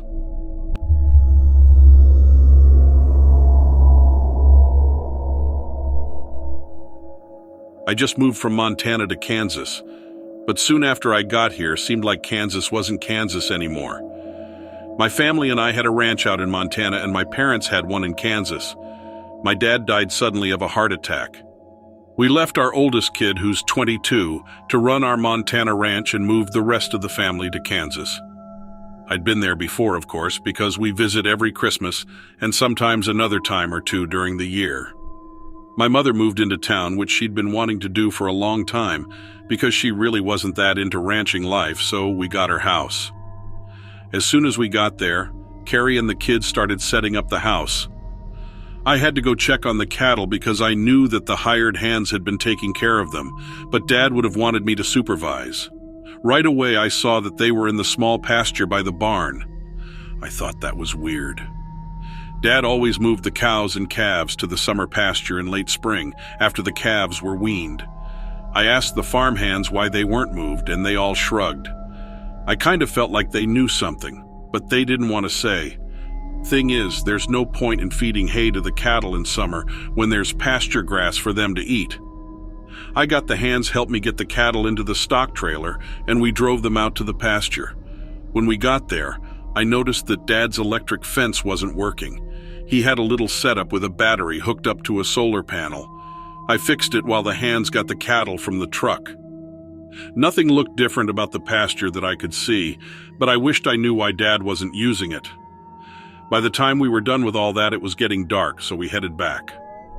When I went out to check on the cattle the next morning, the first thing I noticed was that the fence was turned off again. I didn't know why someone would go out to our ranch in the middle of nowhere and turn off the fence. I thought it could be a prank, but a strange one. I turned it back on, and I noticed that the cattle were acting strange. They'd huddled into a bunch near the fence. Normally, they'll kind of spread out looking for the best grass. The mothers might stay near their calves, but they don't usually get into a group like that unless they're trying to stay warm. I kept coming back to why my dad didn't use the pasture this year. I wished I could ask him. I had a bad feeling, but I shrugged it off. What could be out there anyway? But it happened again the next day. The fence was off and the cattle were standing in a bunch. When I went to turn on the fence again, I saw a strange pattern of tracks and a bit of dirt near it. The pasture's mostly grass, but there was just a little dirt there. I don't know, it kind of looked like a lizard track, but a really big one. Kind of messed up though, so I wasn't really sure. I went back to the house and Carrie said, "Set up a camera." We found one in Dad's things with his tools. Somehow I wasn't surprised, and it occurred to me that I might find the same thing he had. I really wished I could just talk to him. It was too dark to go out there again that night, so I went out in the morning. Same thing, cattle huddled up. But I noticed one was acting weird, and when I got close, I saw a gash in its side. This was one of the calves, just a few months old, but still big. I had to call one of the farmhands to bring out the trailer and load it up to bring to the vet. When the vet saw it, she said, "What did this?" I said I didn't know. She shook her head, but I knew what it looked like. It looked like something with sharp, long teeth had done it. Something, but what? That calf was 200 pounds. Whatever attacked it was big. Right after the vet left, I drove back out and installed my dad's camera. Carrie had already checked the footage, but if Dad recorded anything on it, it had been deleted. I was relieved the next morning when I went out there, and none of the other cattle were hurt. The one with the gash was doing okay too, staying in the barn while it healed. The cattle huddled near the fence again, and I decided no matter what, we needed to move them back off the pasture. I set the hands to work doing that while I took the camera back home and hooked it up to the computer. I wanted to be able to blow up that footage so I could see better. It was slow work watching a whole afternoon and night of video. I put it on fast play though so I could move through it a little quicker. I saw the cattle start to huddle together. The camera caught something turning off the fence. It looked like a man in the dark until it turned around. It was so close to the camera that I jumped back in my seat. That one shot gave me a full view of its face, sharp teeth and a face like a dinosaur. There wasn't any color since the camera was night vision mode. I swear that thing grinned at me. Then the footage stopped. It had shut off the camera. It was Reptilian. I'm sure of it.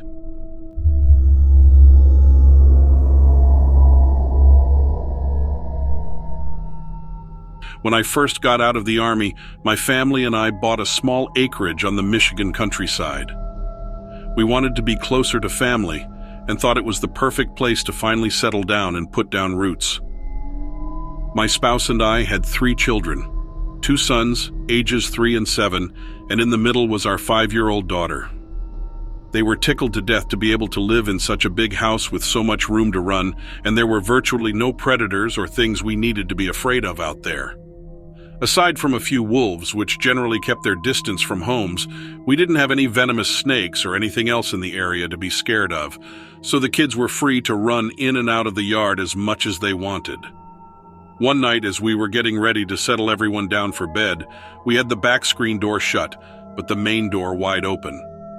All of a sudden, our little Jack Russell Terrier, Max, started barking at the back door at something outside, so our daughter went to go check. It was an uncharacteristically brave move for her, as she's typically the most shy and easily spooked of the bunch. When she got to the back door, she yelled over her shoulder at us all to come quick. She could hear wolves howling off in the distance. We stood at the door and listened briefly before I opened the door to usher everyone out onto the porch so we could hear better. They looked at me like I was crazy, but I assured them that as long as we stayed on the porch, we'd be safe. Wolves won't come up to the house. They're probably just howling to find each other, and wouldn't it be fun if we should happen to be able to see one crossing the field? We stood out on the porch for a while. The mosquitoes were just about to eat us alive, so I was getting ready to usher everyone back in when my youngest son suddenly jumped to his feet and pointed off in the distance, yelling, "Look!" When I turned, I couldn't really believe what I was seeing. At the edge of our property, peeking out of the trees, there was a large glowing pair of eyes that seemed to be intently watching us as he moved around on the porch. My oldest son seemed a little afraid and asked me what it was, but I couldn't really say for sure. I'd never seen anything like it. I told the kids to stay put on the porch, and I'd go take a look. My partner yelled for me to not be stupid, but by this time I was already committed to the task. I slowly walked off the porch, making my way closer to the glowing set of eyes. As I got closer, I began to make out the pupils and the hair growing around them, but I was only more confused. Whatever it was back behind those trees was at least as tall as me, and was capable of squinting and raising its brow in an almost human-like way. I got about 20 feet from it and still couldn't make out any more than the upper part of its face, but that was enough. I decided I wasn't going to get any closer and turned to head back. Turning my back to it was a mistake, though. As soon as I did, the thing came bounding out of the trees, pushing me to the ground with a heavy growl. I could hear my family on the porch screaming in terror as they watched this thing pin me face first into the dirt. I managed to yell for my partner to take the kids inside, and by the time I was able to look over again, they were all gone and the window blinds drawn. I guess that was done so the kids couldn't see me, although my partner and I do still joke about how easy it was for them to just go in and leave me alone out there to fight this thing. I have no doubt in my mind that it was Dogman. The way it moved was very human, but the rest of it was purely dog. It smelled like a dog, too. I took a few good licks from it before I finally managed to kick it hard right where it counts and sent it whimpering and limping back into the woods. We moved out of that house the following week. Some might say it was a knee-jerk reaction to get out as quickly as we did, but it's like I always tell them, if I never see that thing again, it will be too soon.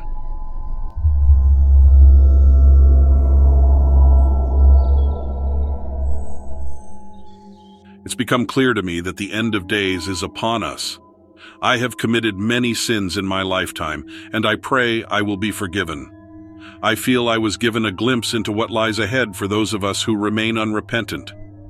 I was on my aunt's property in rural Pennsylvania shortly after her death. I was the executor of her will, and I had not been to her house in a very long time. Being inside the house had left me feeling overwhelmed with the task of cataloging her possessions, so I decided to wander around the property for a few minutes to clear my head and restore my spirit. It's an old house, built around 1900, and a rather large property. It used to have multiple houses and barns back in the day when families all lived clustered together. Most of these buildings have tumbled down, and a lot of the lumber has been removed, leaving the landscape dotted with stone chimneys and old wells. It was here that I had been shown what my fate would be. As I was walking through the fields, I heard a screech come from the east, an ungodly sound like nothing I've ever heard before. It echoed through the air, causing several crows in the yard to take flight. When I looked in that direction, I saw an old well, so I walked over to it, totally unsuspecting of what it contained. The well was formed with fieldstone, not brick, that's how old it was. The mortar holding it together was crumbling away. As I grew nearer, a strong smell of sulfur filled the air, and now I understand why. But at the time, I just thought it was a natural occurrence of some sort, the earth releasing gases from what seemed to be a dry well. I stepped to the edge and peered into the well, and my heart almost stopped. Among the debris that had been tossed inside, there was a creature perched on a piece of timber that was lodged between the stones, about 15 feet down. It was the most horrific sight I've ever witnessed, and I'm convinced it was one of the devil's minions. It was holding a large bird, maybe a hawk with taloned claws, and ripping at its flesh with its teeth, gobbling it up while the poor thing still twitched. The creature had a horse's skull for a head, but the appearance of a small dragon. It crouched on hind legs. Black wings sprouted from its back, though they were folded down. It looked up at me in that instant, and its eyes were glowing red coals. I could see evil in its face. I backed up slowly, my feet barely able to move. I was in so much shock and horror at the sight. I clutched the cross around my neck and called upon Jesus to save me. Then I heard a most terrible rustling of wings, and I knew the thing was coming up after me. I turned and ran as fast as I could for the old farmhouse. I could hear it in the air behind me.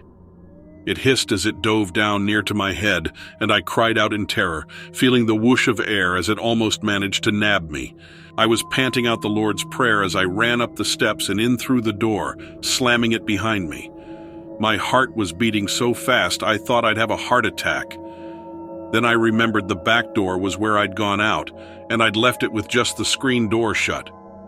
As wickedly sharp as the talons of that beast appeared, I knew it would have no trouble ripping the screen apart in order to get to me.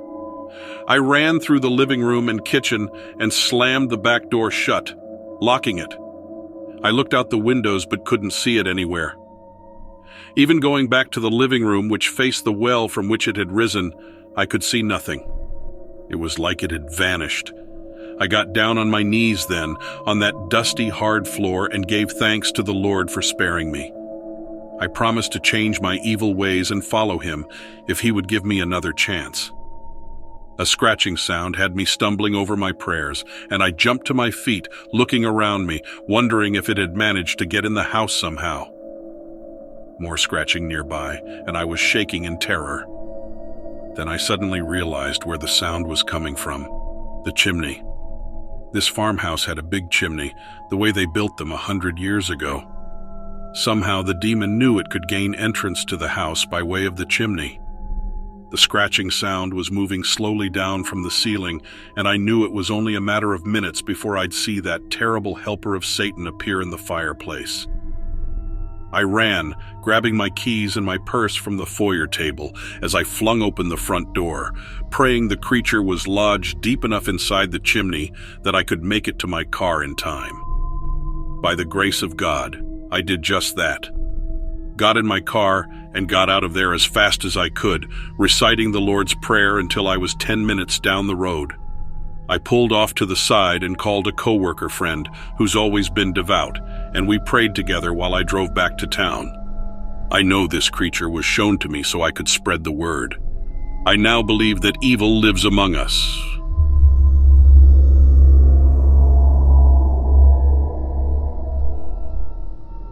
I grew up in a rural section of the Appalachian Mountains.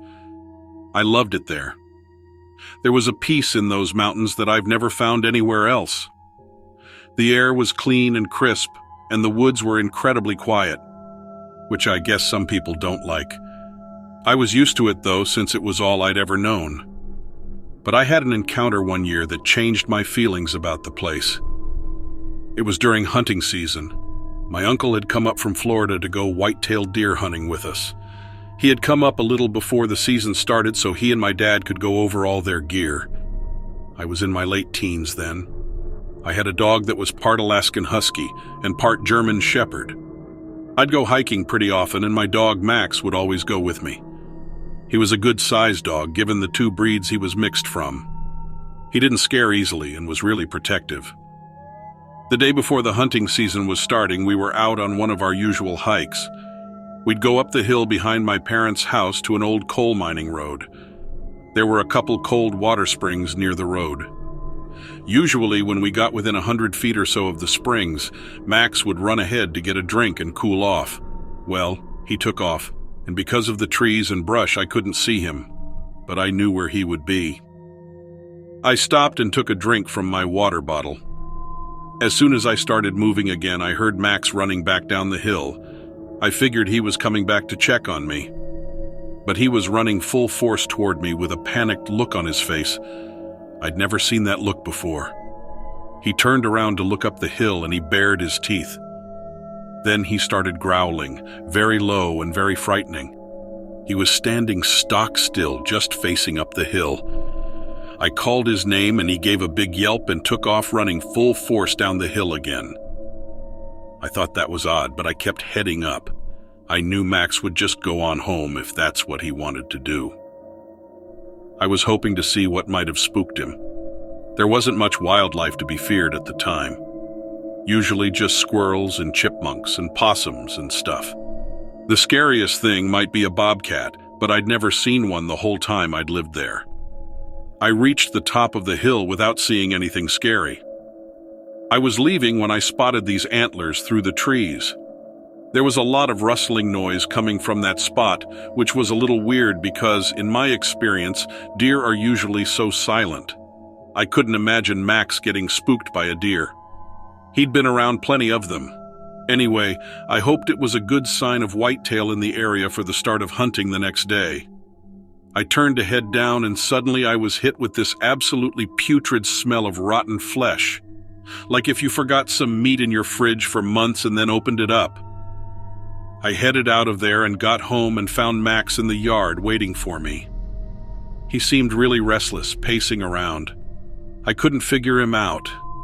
I told my dad and uncle that I'd spotted a deer. They were excited to get going in the morning. We got up at first light and headed out. We were real amateurs when it came to deer hunting. But my dad had found a spot he liked and had set up the pop-up blind the week before.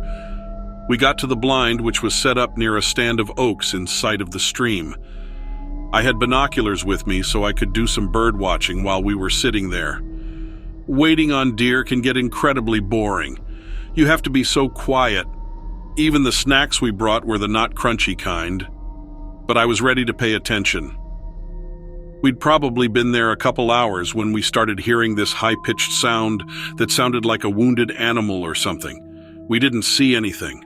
It could have been anything. But the next thing that happened was we were hit with the terrible smell of rotting meat. My God, I can't describe it. It smelled like death. My uncle gasped and pointed toward the creek. He had his hand over his nose, trying to cover up the smell. We looked and saw this horrible apparition rise up out of the creek, and it was standing there, 30 yards away. It was something tall and skeletal. The head looked like a deer skull with antlers and yellow eyes glowing out of the sockets. I swear it was 7 feet tall, and it seemed like it had tattered flesh just hanging off its body. It walked on 2 legs, and they looked like the legs of a deer. It seemed like something you would dig out of a grave. But it was moving and scanning the forest. We all just crouched there, peering out of the blind. It didn't seem to have seen us. We were petrified and just stayed quiet and didn't move a muscle. Then it lifted its head and stared into the distance like it had spotted something. And then it just flashed away at superhuman speed. I can't even describe how it moved. It was just gone. We split out of there so fast we couldn't even speak. We all sped down the mountain like our lives depended on it. To this day, we do not know how to explain what we saw. And I'm sad that I don't feel comfortable in those woods anymore. But I feel like that was a real close call.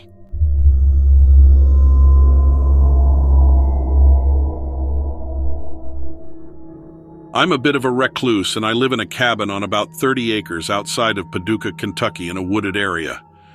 My partner and I believe in self-sustainment and get a lot of our food from the natural resources around us. This is why I was out in the woods alone on the morning of June 12, 2019. I was hunting a rabbit to make my partner's favorite rabbit stew for their birthday. I know what you're thinking. A crazy couple living in the woods eating rabbit stew for a birthday celebration probably aren't the most reliable source for a story about the Sasquatch. But let me challenge that. Who better would know what goes on out in these woods than us? We are here all the time. Given that, it was no surprise to me that I ran into one on that June morning. We'd seen evidence of them long before that. Hair caught in high-hanging tree branches, large footprints in the mud, even a few crude tools made from hollowed-out tree trunks and sharpened rocks. We knew they were out there, but we never went looking for them specifically. We respected their peace and they respected ours. As I was hunting a rabbit, though, that morning I heard a slight rustling in the bushes in the woods. When I aimed the gun, though, thinking it was a rabbit about to hop into my line of sight, I noticed instead a hairy little foot pulling itself back under the brush to hide. It was small, child-sized, and I knew there was only one explanation for it. Although I couldn't see it, I was standing within feet of a baby Sasquatch. You know what they say about don't mess with a baby bear because mama's somewhere watching? That's exactly what I was thinking of right then. As much as I wanted to poke through and take a look, I didn't want to put myself in any danger. Not to mention the poor little thing was clearly scared to death already. I kept my eye out but didn't see any adults, not even as I slowly walked away from where the baby was hiding. When I got pretty far from the brush, I yelled out simply, "You're safe, baby. I wouldn't hurt you." Then I turned and headed back toward the house.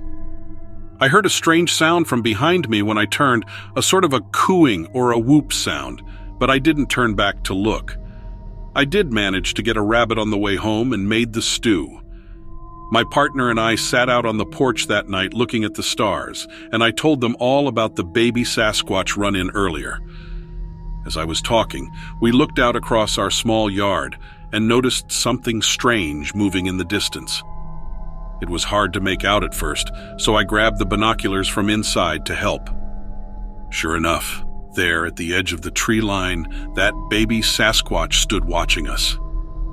I guess its curiosity had been piqued during our run-in earlier in the day, too. I passed the binoculars to my partner, and they also took a look. We waved at the little guy, but it caused him to turn and leave. That night, my partner left fruit and bread on the back step in case the little guy came back. It was gone the next morning. We've been leaving treats out for our friend ever since. We haven't been able to get an up-close look at him, but we do see him from time to time at a distance. He's grown up to over 5 foot tall now and has learned to wave back at us when we wave to him. I marked foot markers into the tree he always stands by when he watches us so that we can get a good idea of his growth. I'm not sure we will ever be able to walk up and touch him or see him up close, but there is a mutual understanding between us that we know he's there and he doesn't have to be afraid. In general, Sasquatches seem to be a gentle and caring breed all around. It's my firm belief that if people didn't spend so much time hunting for them, they wouldn't be as scared and we'd probably see them a lot more often.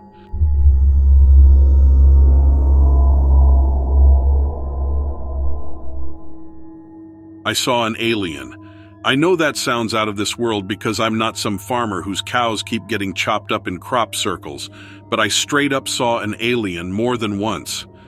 I like to garden, and the building I live in has a rooftop garden, and I rent out a few troughs to grow some stuff, mostly herbs and vegetables, because food is so damn expensive now. It gets pretty crowded up on the roof, what with all the tenants who want fresh air, so I do most of my gardening late at night. I even made the super install motion-activated floodlights up there for me, so I don't have to worry about brining my own light. I've been retired for 7 years, so I don't mind staying up late if it means I get the whole roof to myself. Not too many places in the city you can go for fresh air and have the place to yourself. Anyways, I'm up on the roof digging into some mint when the floodlights start going haywire. They're flickering like it's a disco party. I'm 3 seconds away from throwing my shoe at them when the bulbs burst. A spark hit me in the back of the neck and gave me a burn. This really put me over the edge because I was already in a bad mood. Some of the younger tenants in my building like to crack open a few on the roof after work.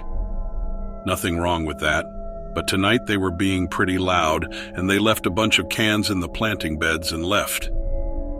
Scumbags. I take out my phone to give the superintendent a piece of my mind about his cheap lights and littering tenants, but my phone just gives me static and flickers on and off. At this point, I'm pretty sure I'm about to see a ghost because I've watched enough of the paranormal activities movies to know how it goes. But then everything just goes black. I mean everything. The whole block goes dark. New York never actually gets pitch black, but everything around me was out. All I could see were the stars. A power outage is scarier than a ghost, if you ask me. So I'm upset. The elevators aren't going to work, and I can't risk going down the stairs in the dark with my bad hip. I can't even use my phone as a flashlight because that isn't working either, so I have to sit on the roof in the dark by myself. The air started to hum. It sounded like an old computer overheating. It wasn't loud, but it was everywhere, and I couldn't figure out what direction the humming was coming from. Then a silvery fog surrounded the roof. I was more than a little freaked out. The roof always has a pleasant, earthy aroma, but now it smelled like wet, rotting plants. Not swampy, but cold dirt and decaying plant matter. I saw something gliding in the mist towards me. It was short, with a round head and stomach. Its arms and legs were thin. Large black eyes looked me up and down like a Sunday chop. I thought maybe I fell over and smacked my head when that spark hit me, and this was all a hallucination. Sadly, I didn't have head trauma. The little round guy reached out with a single long finger. I stepped back and fell into my own planting trough.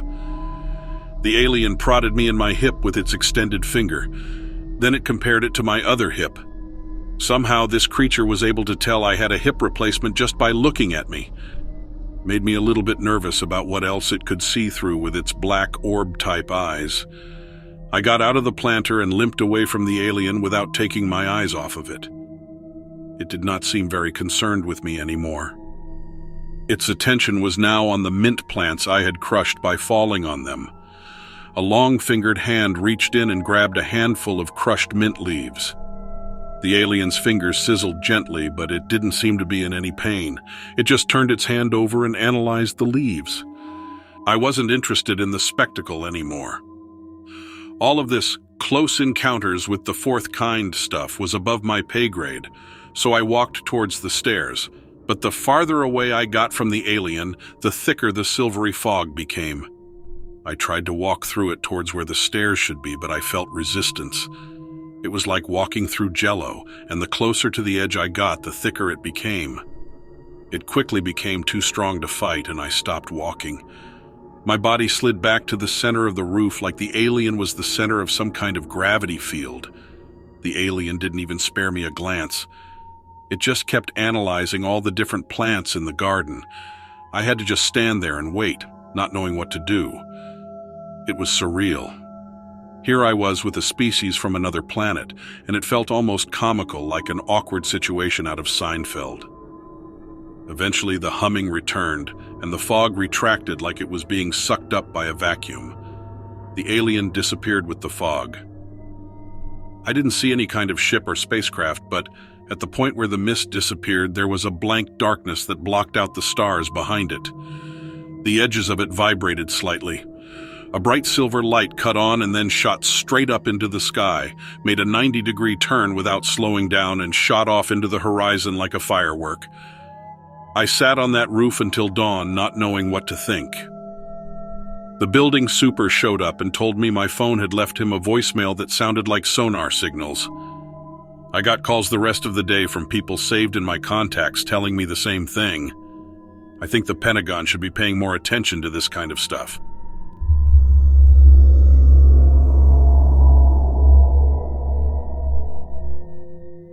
I saw something this week that I think you guys may be interested in. There's no room in the city for creatures like Bigfoot, but there's lots of room for other, smaller critters. I know now that there's more wildlife in the city than just pigeons and subway rats, and I think that there is an organization here that's dedicated to making sure New Yorkers don't find out about them. I work doing DoorDash and Uber Eats all over Manhattan. I've got my own little electric bike, and I can bring in about $100 for 3 hours of work, so it's a pretty good gig. That being said, I tend to work some odd hours and can get myself in some sketchy situations. My old bike was stolen when I went inside a building. They even cut the chain. I was only gone for like 3 minutes, but it's ruthless here, and people can really take advantage of one another. After that, I always try to keep my eye out during my deliveries. It's been a few times now that I've seen some shady characters down in the subway at night, and it's not the usual homeless dudes or drunks or the usual criminal types. In fact, these guys are like the exact opposite. They're almost like Men in Black characters, and I feel kind of dumb saying that, but really they look like them. They're usually wearing full suits and ties, and sometimes they've got sunglasses on. I've only seen men, and they are always in pairs of 2 or groups of 3. They kind of walk in sync, like left foot, right foot, and turn on a dime. Usually one of them is holding a backpack by the top handle. Not crazy or unheard of. I mean, lots of finance men have backpacks, but there was just something about these dudes that seemed out of place.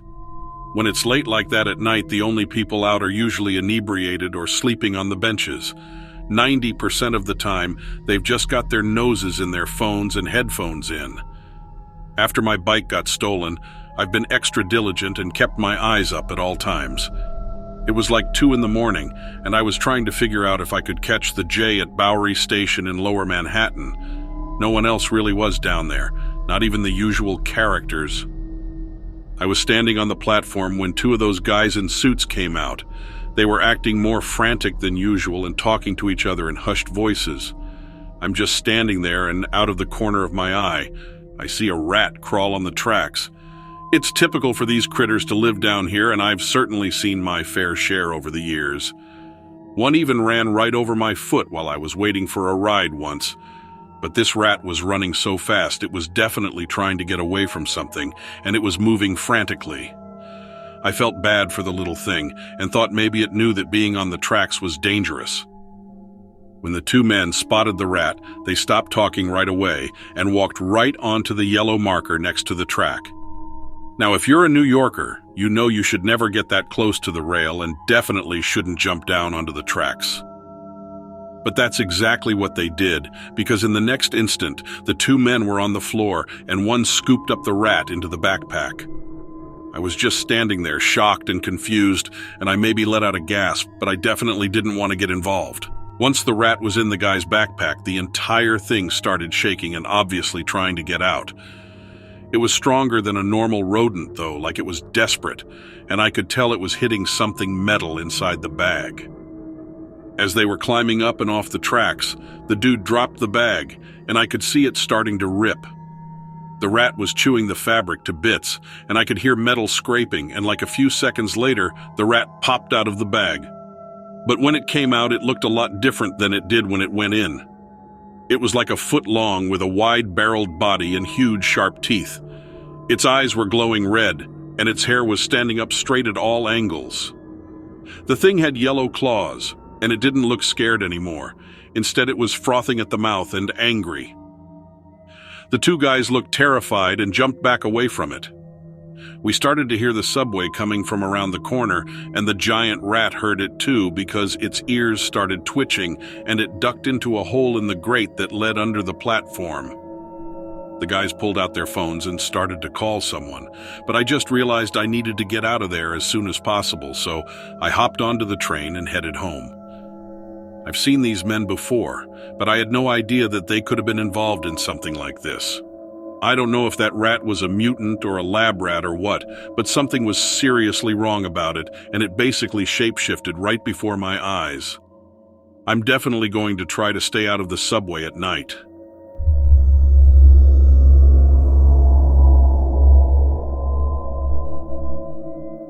I've discussed this experience with a few close friends, and they all seemed surprised by how direct it was. When it happened, I remember thinking it was odd. Usually when you hear ghost stories, they don't involve direct contact, but mine does. For some background, I always had nightmares as a kid and still do. There's not really an explanation for it. When I was younger, I wasn't exactly watching The Exorcist or anything, so I'm not really sure why they cropped up. We lived in a normal house, a raised ranch that my parents had bought in the 80s and remodeled from a really trashy 60s setup.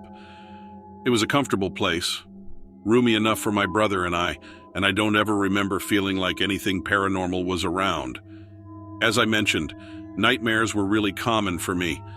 They became so routine that I'd wake up at almost the same time every night, just after midnight, and stay awake for a bit until my body calmed down enough to get back to sleep. When this happened, I was probably 11 or 12, so for years I'd been following this same routine. I woke up at the same time I always did, flicked on the lamp on my nightstand, and just kind of sat propped up for a bit. That night was a pretty rough nightmare, though. I think something about a person breaking into the house. Those are the worst for me because they're realistic. I also slept at the far end of the house on the second floor, away from any exits, so I think I was hyper-aware of that too. Even now, in my early 30s, I still check all the windows and door locks at night and basically have an escape plan. We had a family dog named Baxter that always slept in my room. It was summer and pretty hot, so he was sleeping on the hardwood floor because it was cooler. Baxter always made me feel better when I was freaked out because I knew he'd react if something was up. He was sleeping soundly even with the light on, so my racing heart calmed down a little. I tried to wait it out, but felt really on edge for some reason. I kept reminding myself that Bax would freak out if something was wrong, but it wasn't helping. Like I said, I was 11 or 12 at the time, and I hate to admit this, but I was scared enough that I decided to go to my parents' room. I used to do this a lot when I was younger, a lot younger, and would just sleep in their bed or on the floor in a pile of blankets. They weren't thrilled with it, but as I got older, I stopped doing it, so it wasn't an issue anymore.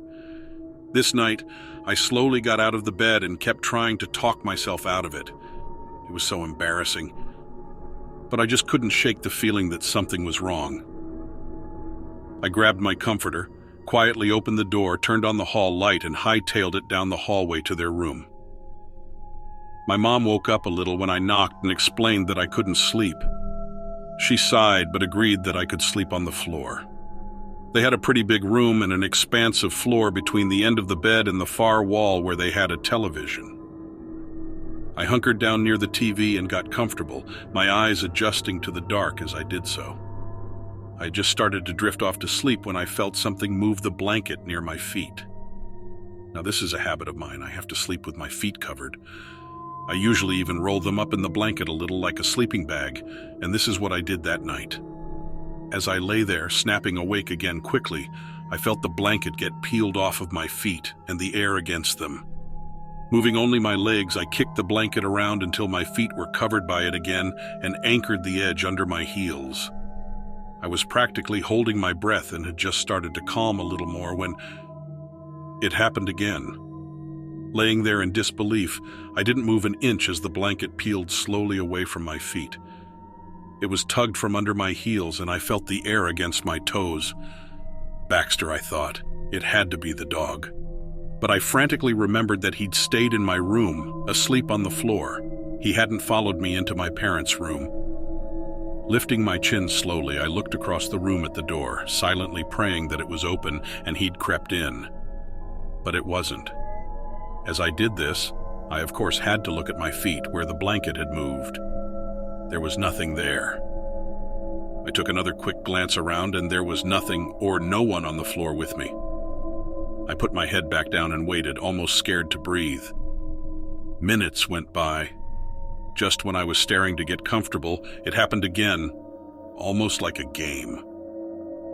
This went on for about half an hour. I would adjust the blanket, acting as if nothing was wrong, and it would get moved, sometimes almost up to my knees. I was freaking out at first, but when nothing else happened, I guess I just began to accept it. I have no idea what was messing with me that night, but eventually it stopped, and I was so mentally and emotionally exhausted I passed out. No one else in my family ever mentioned an experience like this, and it never happened again. I'm guessing whatever it was wasn't malevolent, maybe just a passing spirit. So not every paranormal experience needs to be malicious. Sometimes it's just...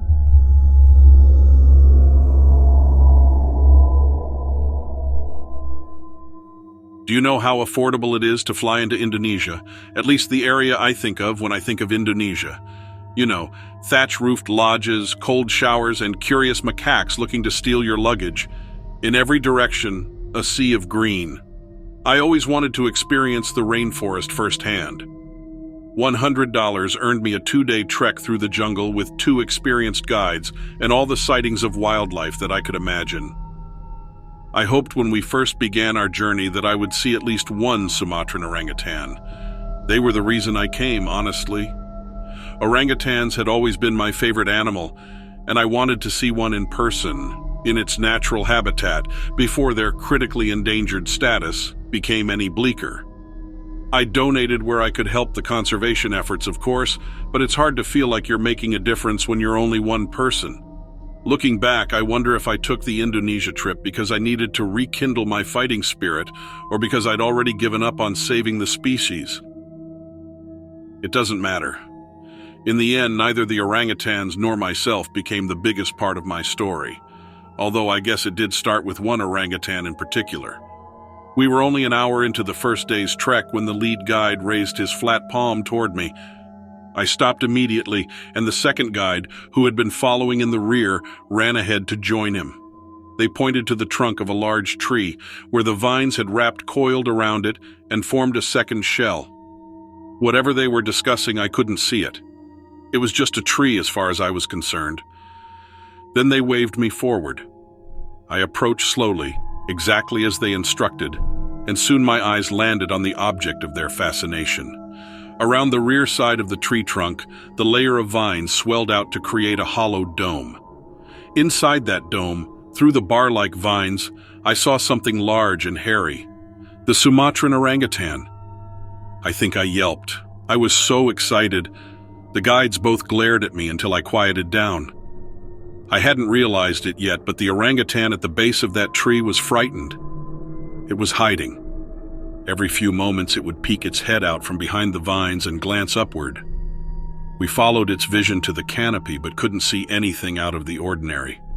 No other primates, no predators. The orangutan was trembling. It didn't even notice that we were standing there. The guides ensured that we gave the animal a wide berth and we continued on our journey. I asked if that kind of encounter was odd. It felt odd. They didn't answer. We stayed silent for a long while after that, only chatting when the guide stopped to point out our first sighting of a particular plant or animal. It was all fascinating, all beautiful, but I couldn't shake the memory of the wide-eyed orangutan from my head. When the sun began to set, we heard the beast that had scared that poor orangutan.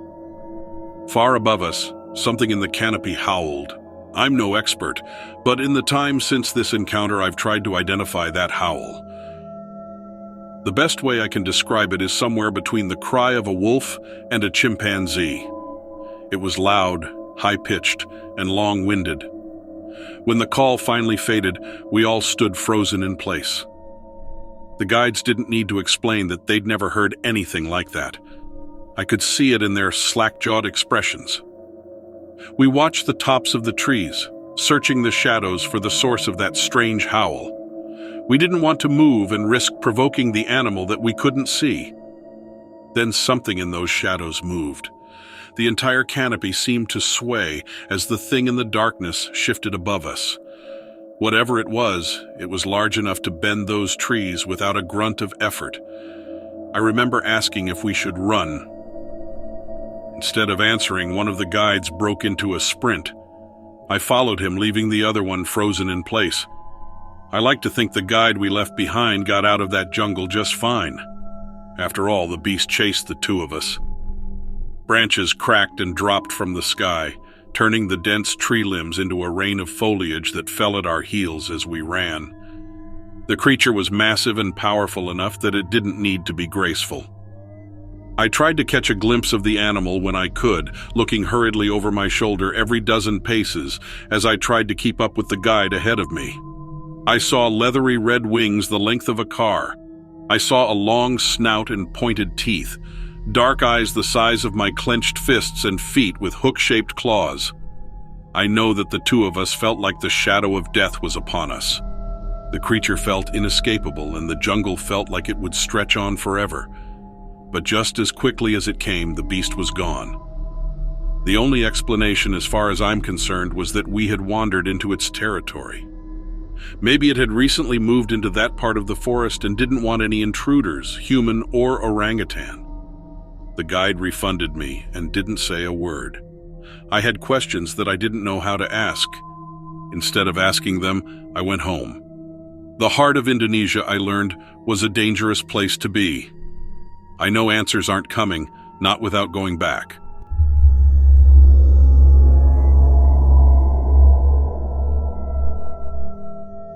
In the 90s, I lived in a rental house in kind of a questionable area. I was recently divorced, and it was the only place I could afford for me and my kids.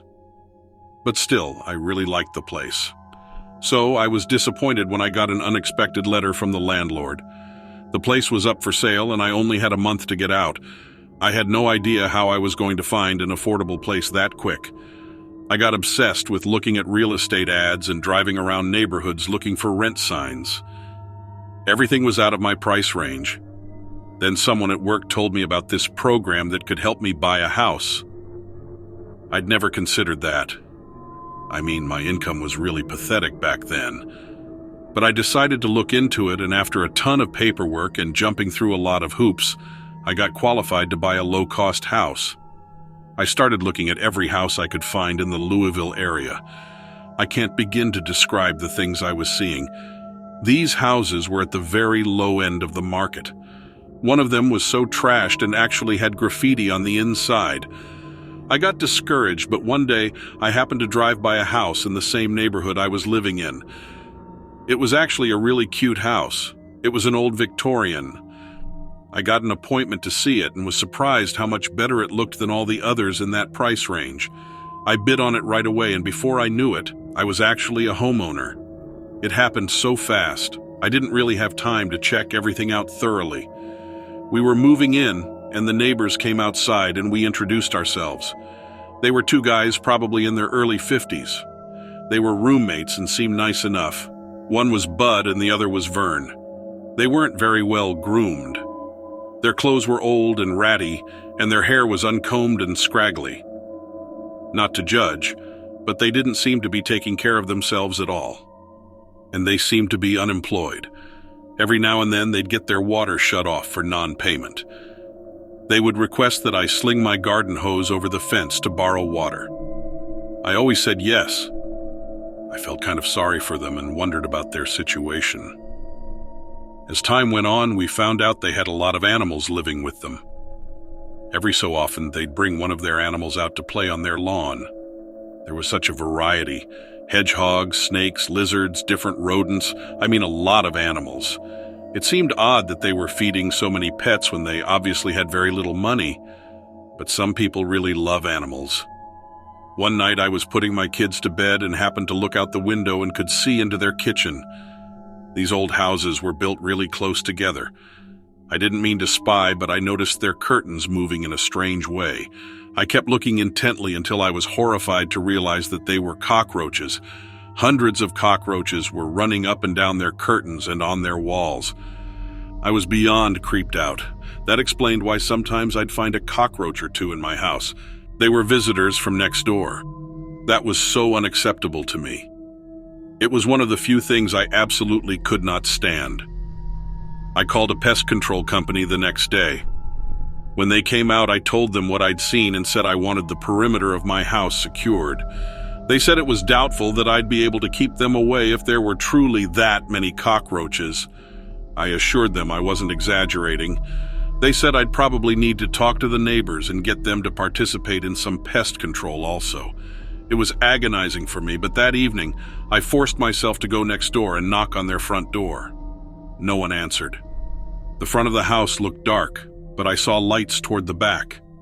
Their house bordered the alley, so I walked down it to their back gate to check the backyard. I reached to knock on the gate, but when I touched it, it opened. I didn't see Bud or Vern. There was a low wattage light on their porch, and it was lighting up this huge animal cage, about 5 feet tall. I was curious about it as I hadn't seen them bring out any animals very large before. Something big and hairless was in there. It was crouched with its back to me. When it heard the gate creak, it turned around and I immediately screamed. There's no way to describe this, but the best way to put it was that its face was a mix between a man and a dinosaur. Its yellow eyes looked right at me, and it grabbed the bars of the cage with these big black claws. It looked at me hatefully and started to stand up. I swear it was at least as tall as the cage. I was terrified and slammed the gate and ran home. I was shaking like crazy. I couldn't believe it. Were those smaller animals food for that horrible thing? I ended up looking up the property records for that house and found out Bud and Vern were renting it from an absentee owner. I reported the condition of the house to her and told her there was an extremely large and unusual thing living in the backyard. By the next month, they had been evicted and there was no sign left of anyone. The house was gutted and remodeled.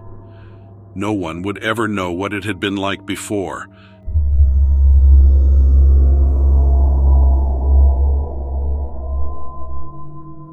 I recently visited my childhood home to help my siblings clean it out, as our mother finally passed and was struck with a sudden memory. We grew up in a rural area with a large field behind our house.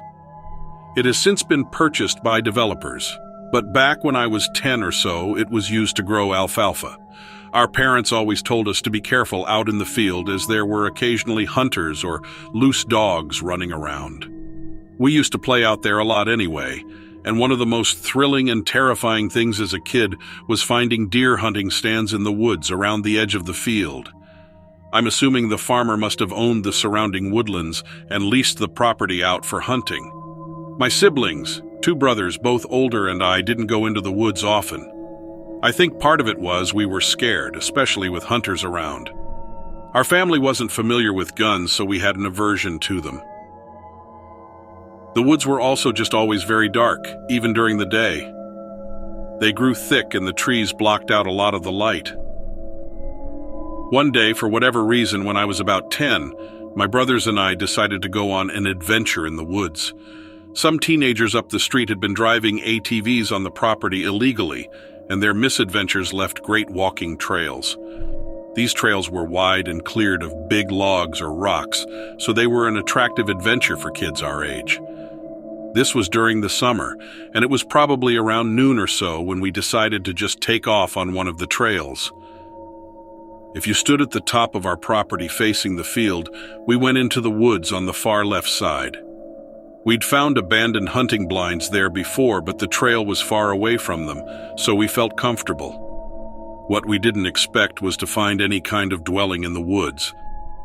Like I said, the trees were thick, and I never imagined a house would be in there. But about a 10-minute walk in, we found a little house. This had to be a good mile back from the road our house was on. The house was in bad condition, with the roof mostly caved in and the siding obviously rotting. We all stopped on a little rise of boulders and quietly tried to figure out what to do. Should we go down and check it out, or head home? Our mom wouldn't have been happy knowing we explored a house literally falling in on itself, but it was just too tempting. We made our way down the trail, which was now just a game trail, like what deer and rabbits walk, and came up close to the house. It still looked rough, but surprisingly solid. My brothers and I were trying to figure out how it got here and who had lived here. There was an area nearby full of saplings, no wider than an inch or two, so we assumed that had been a sort of driveway to reach the house at some point. We started looking around, and my middle brother went into the house despite our warnings. The front door was hanging off, so my other brother and I just peeked through to see what it was like inside. The floor was also caved in, but there was no basement. A few shattered plates and cups with old paisley designs were laying around. The creepy part was there were still some items in the house for day-to-day living. The brother inside the house walked to what looked like a closet and opened it up. There was a toilet and a very small sink inside, both obviously unused for a long time. There was one other door that, judging from the layout of the house, must have been another room. He opened it and then stepped back immediately. He called us over, but we were both even more reluctant to go in now. After a few minutes of him telling us there was just another door, we walked carefully into the room and to where he was. What we were looking at was definitely not just another door. In the floor of the room was a giant metal hatch, like what you'd see on a ship or submarine. It even had a wheel handle and several bolts bigger than an adult's fist. Surprisingly, this thing was in pretty good shape. Most of the roof over this room was intact. The metal was a worn gray-green color and pitted. It wasn't rusted, but didn't look like it had been opened in a very, very long time.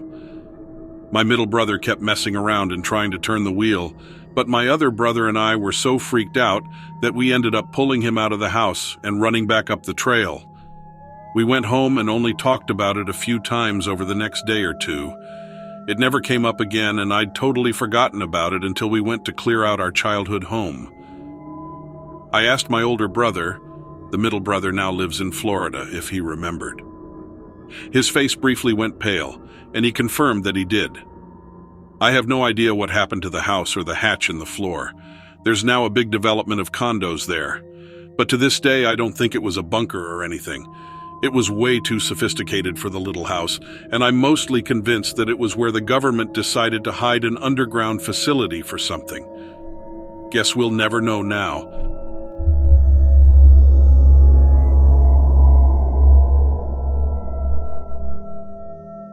I don't even blame anyone if they don't believe this story. I wouldn't believe it either if it hadn't happened to me. My ex-girlfriend was there too, and she still doesn't believe it. During the pandemic, I met a nice girl from Oregon named Presley online, and we really hit it off. After a year of talking and Skype calling, we decided it was finally time to meet in person. Instead of just getting together for a weekend at one or the other of our places like normal people would do, we decided to take a cross-country road trip together before classes started back in the fall. What could go wrong? Apparently, everything. While I could write a novel on all the horrors we encountered before reaching New York, including bad Airbnb experiences, a flat tire, and multiple arguments, our night in New York was the biggie. My mother always told me to never talk bad about a woman, but I would be remiss if I didn't mention that Presley's personality in person was much different than the girl I thought I had come to know online. Nothing impressed her, but I tried my hardest to show her a good time anyway. By the time we got to New York, things between us were looking pretty rocky. She had already called home crying and talked to her mother at least 3 times, and had even gone as far as to say she might catch a plane in Maine and not make the return drive with me. Despite our struggles, I really didn't want to wind up broken up before our relationship had a chance to gain footing in the real world. I did a quick Google search from the bathroom at a gas station and found information on the Falling Waters Preserve in rural New York. The photos made it look crazy romantic, and I thought if anything was going to save us, it'd be that place. It was a little more difficult to find than I expected, though, and she got pretty annoyed with me getting us lost out in the middle of nowhere without telling her where we were going. By the time we got there, it was dark, and you couldn't even really see the falls. We were just out in the dark woods for nothing. She headed off down the trail ahead of me, slapping mosquitoes the whole way. I started following behind her, but then got distracted by a strange clicking sound. It's hard to describe exactly what it sounded like. It was almost like the sound you hear when you pull zip ties tight, but it just kept going. Then there was the sound of rustling in the branches all around me. "Presley," I called out. It didn't seem like she was in the prank-playing mood, but I was hoping that it would be her rustling around in the bushes trying to scare me. Any alternative was too horrifying to think about. I didn't hear anything. Whatever it was stopped moving. It wasn't making the clicking sound, and she didn't call back to me, so I thought maybe I was just freaking out over nothing. Maybe it had just been a rabbit or a squirrel. Rodents sometimes make funny noises, right?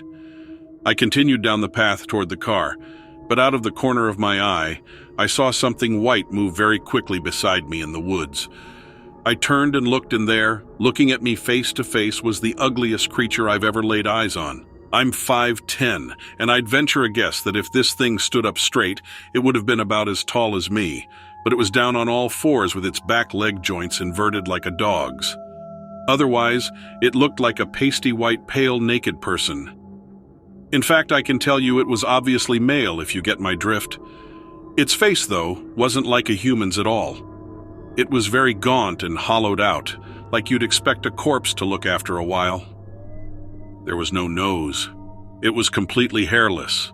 No eyebrows. No leg hair. Nothing. And its eyes were solid black. No whites to be seen. I was frozen in fear.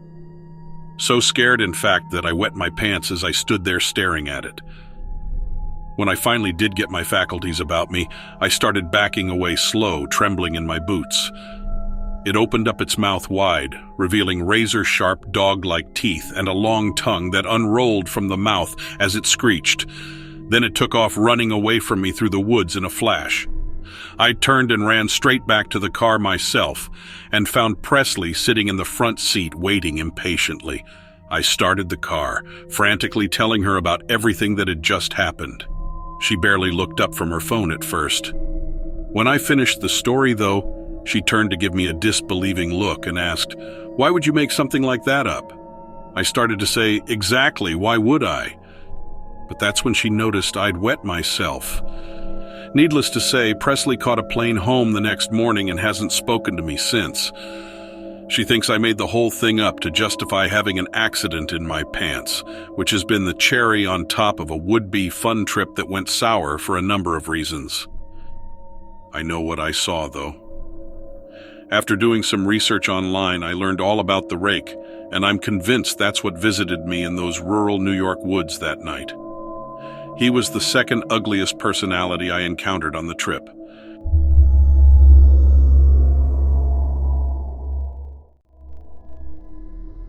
Last year, I was working in a warehouse that my dad bought in Pennsylvania. It was in a remote location with no neighbors within a half-mile, and all you could see around there were cornfields. My dad got it for about half of what it was worth. The guy who was getting rid of it seemed really stoked when my dad signed the papers, which probably should have been a warning. The warehouse was huge, but the remote location had its drawbacks. One of the biggest challenges was the lack of cell service in the area, which made it hard to coordinate with suppliers or customers. Anyway, we made it work with a landline. I usually worked alone. My main job was to restore the front office area so it could be more efficient and functional. In order to reach the front office, you had to pass through a hallway connecting the main warehouse to another office space, and then proceed through yet another door to get to the front. From the first day I started working there, EL was always hearing these weird thumps and banging noises. But the thing that always made me feel especially weird was that the door locks were backwards. It was like they were designed to keep something confined inside the building rather than keeping people out. I was in the front office one day when I started to hear the loudest thumping I had heard so far. At first, I tried to ignore it and kept putting painter's tape around the door in front of me, but when I heard a screeching sound on top of the thumping, I couldn't ignore it anymore. My heart started racing, and I was wishing that I could just have one day of freaking peace to do my work in. I couldn't imagine what it could be. I assumed it had to an animal of some sort that had found its way inside. I tried to convince myself that it was nothing to worry about. But my nervousness only got worse when I heard the violent slam of the secondary office door. I peeked around the corner and saw that the door was closed. Even though I knew there was no draft strong enough to make the door close so violently, I tried to pretend that's what happened. But I knew something strange was happening. I couldn't shake the feeling of creepiness that had settled in my gut, and I knew I needed to investigate to figure out what was going on. The thumping noise got closer, and my heart was really pounding. I couldn't tell how close the noise was, but it sounded like it was right on the other side of the door. I couldn't move. My eyes were focused on the door handle, and I watched it slowly start to turn. The door opened, and I could feel myself just wanting to run. The door swung wider and wider until it was fully open, but there was nothing there. No visible movement, no air movement, just creepy silence. The silence was that deafening kind that you can actually hear. It was like the quiet had a presence of its own, and it was suffocating me. Then there was this ungodly screech. It totally sounded human, and it sounded like it was coming from the main warehouse. The pain and anger in that scream was just chilling. Without thinking, I turned and ran out of the front office. I needed to get as far away as possible from whatever was happening in the warehouse. I got in my car and drove until I had cell service to call my dad. Even though he sounded skeptical about all the door-closing weirdness, He did acknowledge that something strange was going on with the building. He said he would come and check it out, and we agreed to meet up at the site. About half an hour later, my dad and I arrived at the warehouse. I showed him the door that had slammed shut earlier, pointing out how it was separate from both the front office and the main warehouse. It was clear that no draft could have made it close. I reminded him that there was no logical reason for all the thumping noises and the screeching noises that had been going on. He agreed to investigate the main warehouse with me. With my dad by my side, I felt brave enough to lead the way into the warehouse. The building used to be a furniture manufacturing facility, and they made handcrafted tables, chairs, and other furniture items, which meant that the floor had a thick coat of dust on it. We stepped inside the warehouse, and nothing seemed out of place. The dust on the floor wasn't disturbed, the doors were closed, and the windows were all locked. The only thing that caught our attention was one of the fluorescent light fixtures was hanging down and swaying a little. My dad got a ladder and held it steady while I climbed up to inspect the light. As I looked on top of the light, I saw something that just gave me chills. It was a large, fresh, human handprint. There were no footprints in the dust around the light, nothing at all. I climbed down and switched places with my dad. He saw it and said, "That's not possible. There's been no one in here for months." And then, like it wanted to make its presence known, the thumping noise returned. But this time it was different. It felt like an earthquake shaking the whole building. That was followed up by that horrible screech. It felt like it was coming right out of the walls. We ran out of there, and I have not returned to that building since. My dad had to hire someone else to finish my work. The new employee reported hearing the thumping noise, but so far, no other strange events have occurred. I might never know what actually happened there, but there's no doubt in my mind that there's a paranormal presence in that building, and the previous owner was fully aware of it. The memory of the sound of that lock turning on its own, and the feeling of being surrounded by that oppressive presence will stay with me forever.